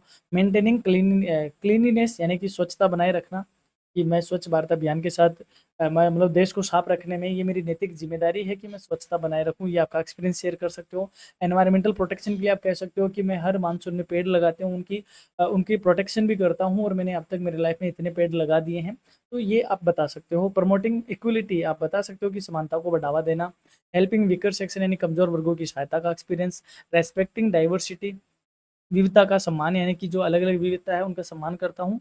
पार्टिसिपेटिंग इन सोशल एक्टिविटीज, तो सामाजिक गतिविधियों में कैसा भाग आपका है, तो वो सारी चीज़ें आप बता सकते हो। फिर एक आता है viva, question for practical examination, यानी कि आपकी प्रायोगिक परीक्षा होती है, मुख्य परीक्षा होती है, तो किस तरीके के क्वेश्चन आपसे पूछा जा सकता है। व्हाट आर फंडामेंटल ड्यूटीज, मौलिक कर्तव्य क्या है। In which article the fundamental duties mention, यानी कौन से अनुच्छेद में फंडामेंटल ड्यूटीज का मेंशन है, तो 51A। ये याद कर लो, वैसे भी आपसे एग्जाम में पूछा जा सकता है। How many fundamental duties are there at present, वर्तमान में कितने मौलिक कर्तव्य हैं, तो 11 है। पहले 42वें संविधान संशोधन में 10 जोड़े गए थे और 86 में 11वां जोड़ा गया। What is the significance of article 51A G, यानी कि जो 7th वाला आर्टिकल है 51A G का, उसका क्या महत्व है। ये शायद प्रोटेक्शन एनवायरनमेंट से रिलेटेड था, एक बार आप दोबारा देख लेना। What is meant by constitutional values, संवैधानिक मूल्यों का क्या मतलब है। What is the relationship between right and duties, अधिकार और कर्तव्य में क्या रिलेशन है। Word why is environmental protection considered a duty, यानी कि पर्यावरण संरक्षण को एक नैतिक कर्तव्य या जो मौलिक कर्तव्य उसके तौर पे क्यों देखा जाता है। What is the importance of fraternity, बंधुत्व का क्या महत्व है। How can student promote constitutional value, एक विद्यार्थी संवैधानिक मूल्यों को कैसे प्रमोट कर सकता है। Why is awareness about fundamental duties necessary, यानी कि मौलिक कर्तव्यों के प्रति जागरूकता क्यों आवश्यक है। इस तरीके के क्वेश्चन हो सकते हैं। तो बच्चों ये थी अपनी जो VAC पेपर है, constitutional values and fundamental duties की क्लास, कंप्लीट क्लास हमने यहाँ पे रखी है। आप और बाकी क्लासेस के लिए 4th सेमेस्टर है, तो आप इसमें जो हमारी प्लेलिस्ट, आप वहाँ जाओ, वहाँ से जाकर आप इन क्लासेस को देख सकते हो। और मैंने आपको बहुत बार बताया है, आप बच्चे जैसे कमेंट करते रहते हैं कि सिर्फ वो क्लास अपलोड करो। जनरली आपको क्लास सर्च करने का तरीका मैंने बताया है कि आप जब यूट्यूब पे सर्च करो तो पहले आप पेपर का नाम लिख लो, पेपर नेम, और उसके बाद सीधा लिख दो करियर एडुनेस्ट। ठीक है, तो अगर वो क्लास यूट्यूब पे अपलोड की हुई है करियर रेडीनेस के द्वारा, तो आपके सामने यूट्यूब खुद ही सर्च करके दे देगा। यानी आपने constitutional values and fundamental duties career readiness search करोगे तो आपके सामने एक क्लास आ जाएगी, और इसका जो इंपॉर्टेंट क्वेश्चन का सेगमेंट है वो ऑलरेडी अपलोडेड है, तो आप उसको भी जरूर देखिएगा। मैंने मेरी तरफ से पूरी 100% कोशिश की है कि एग्जाम में आपको एक अच्छा मटेरियल प्रोवाइड करवा सके, जिससे आप अच्छे से अपनी स्कोरिंग कर सको। तो keep watching and stay connected with career readiness, और क्लास को हाइप करना मत भूलिएगा, आप हाइप थोड़ा कम करते हो, तो मेरी आपसे यही गुजारिश है, आप क्लास को जरूर हाइप किया करें, क्योंकि हाइप करने से उन बच्चों तक भी क्लास पहुंचती है जो बच्चे डायरेक्ट आ नहीं पाते हैं, उनको पता नहीं है करियर रेडीनेस के बारे में। ज़्यादा से ज़्यादा अपने साथ वालों के साथ इन चीज़ों को शेयर किया करें। एंड नए हो चैनल पे तो डेफिनेटली सब्सक्राइब करके जाए, क्योंकि करियर एजुनेस्ट आपको देता है one stop solution of the university examination. हाँ, आपको इंपॉर्टेंट क्वेश्चन मिलते हैं, स्टडी मटेरियल मिलता है, वन शॉट क्लासेस मिलती हैं, and paper solution. So keep watching and stay connected with your career readiness. Have a nice day, have a great time, and all the best for your examination. Keep growing and keep scoring. Bye.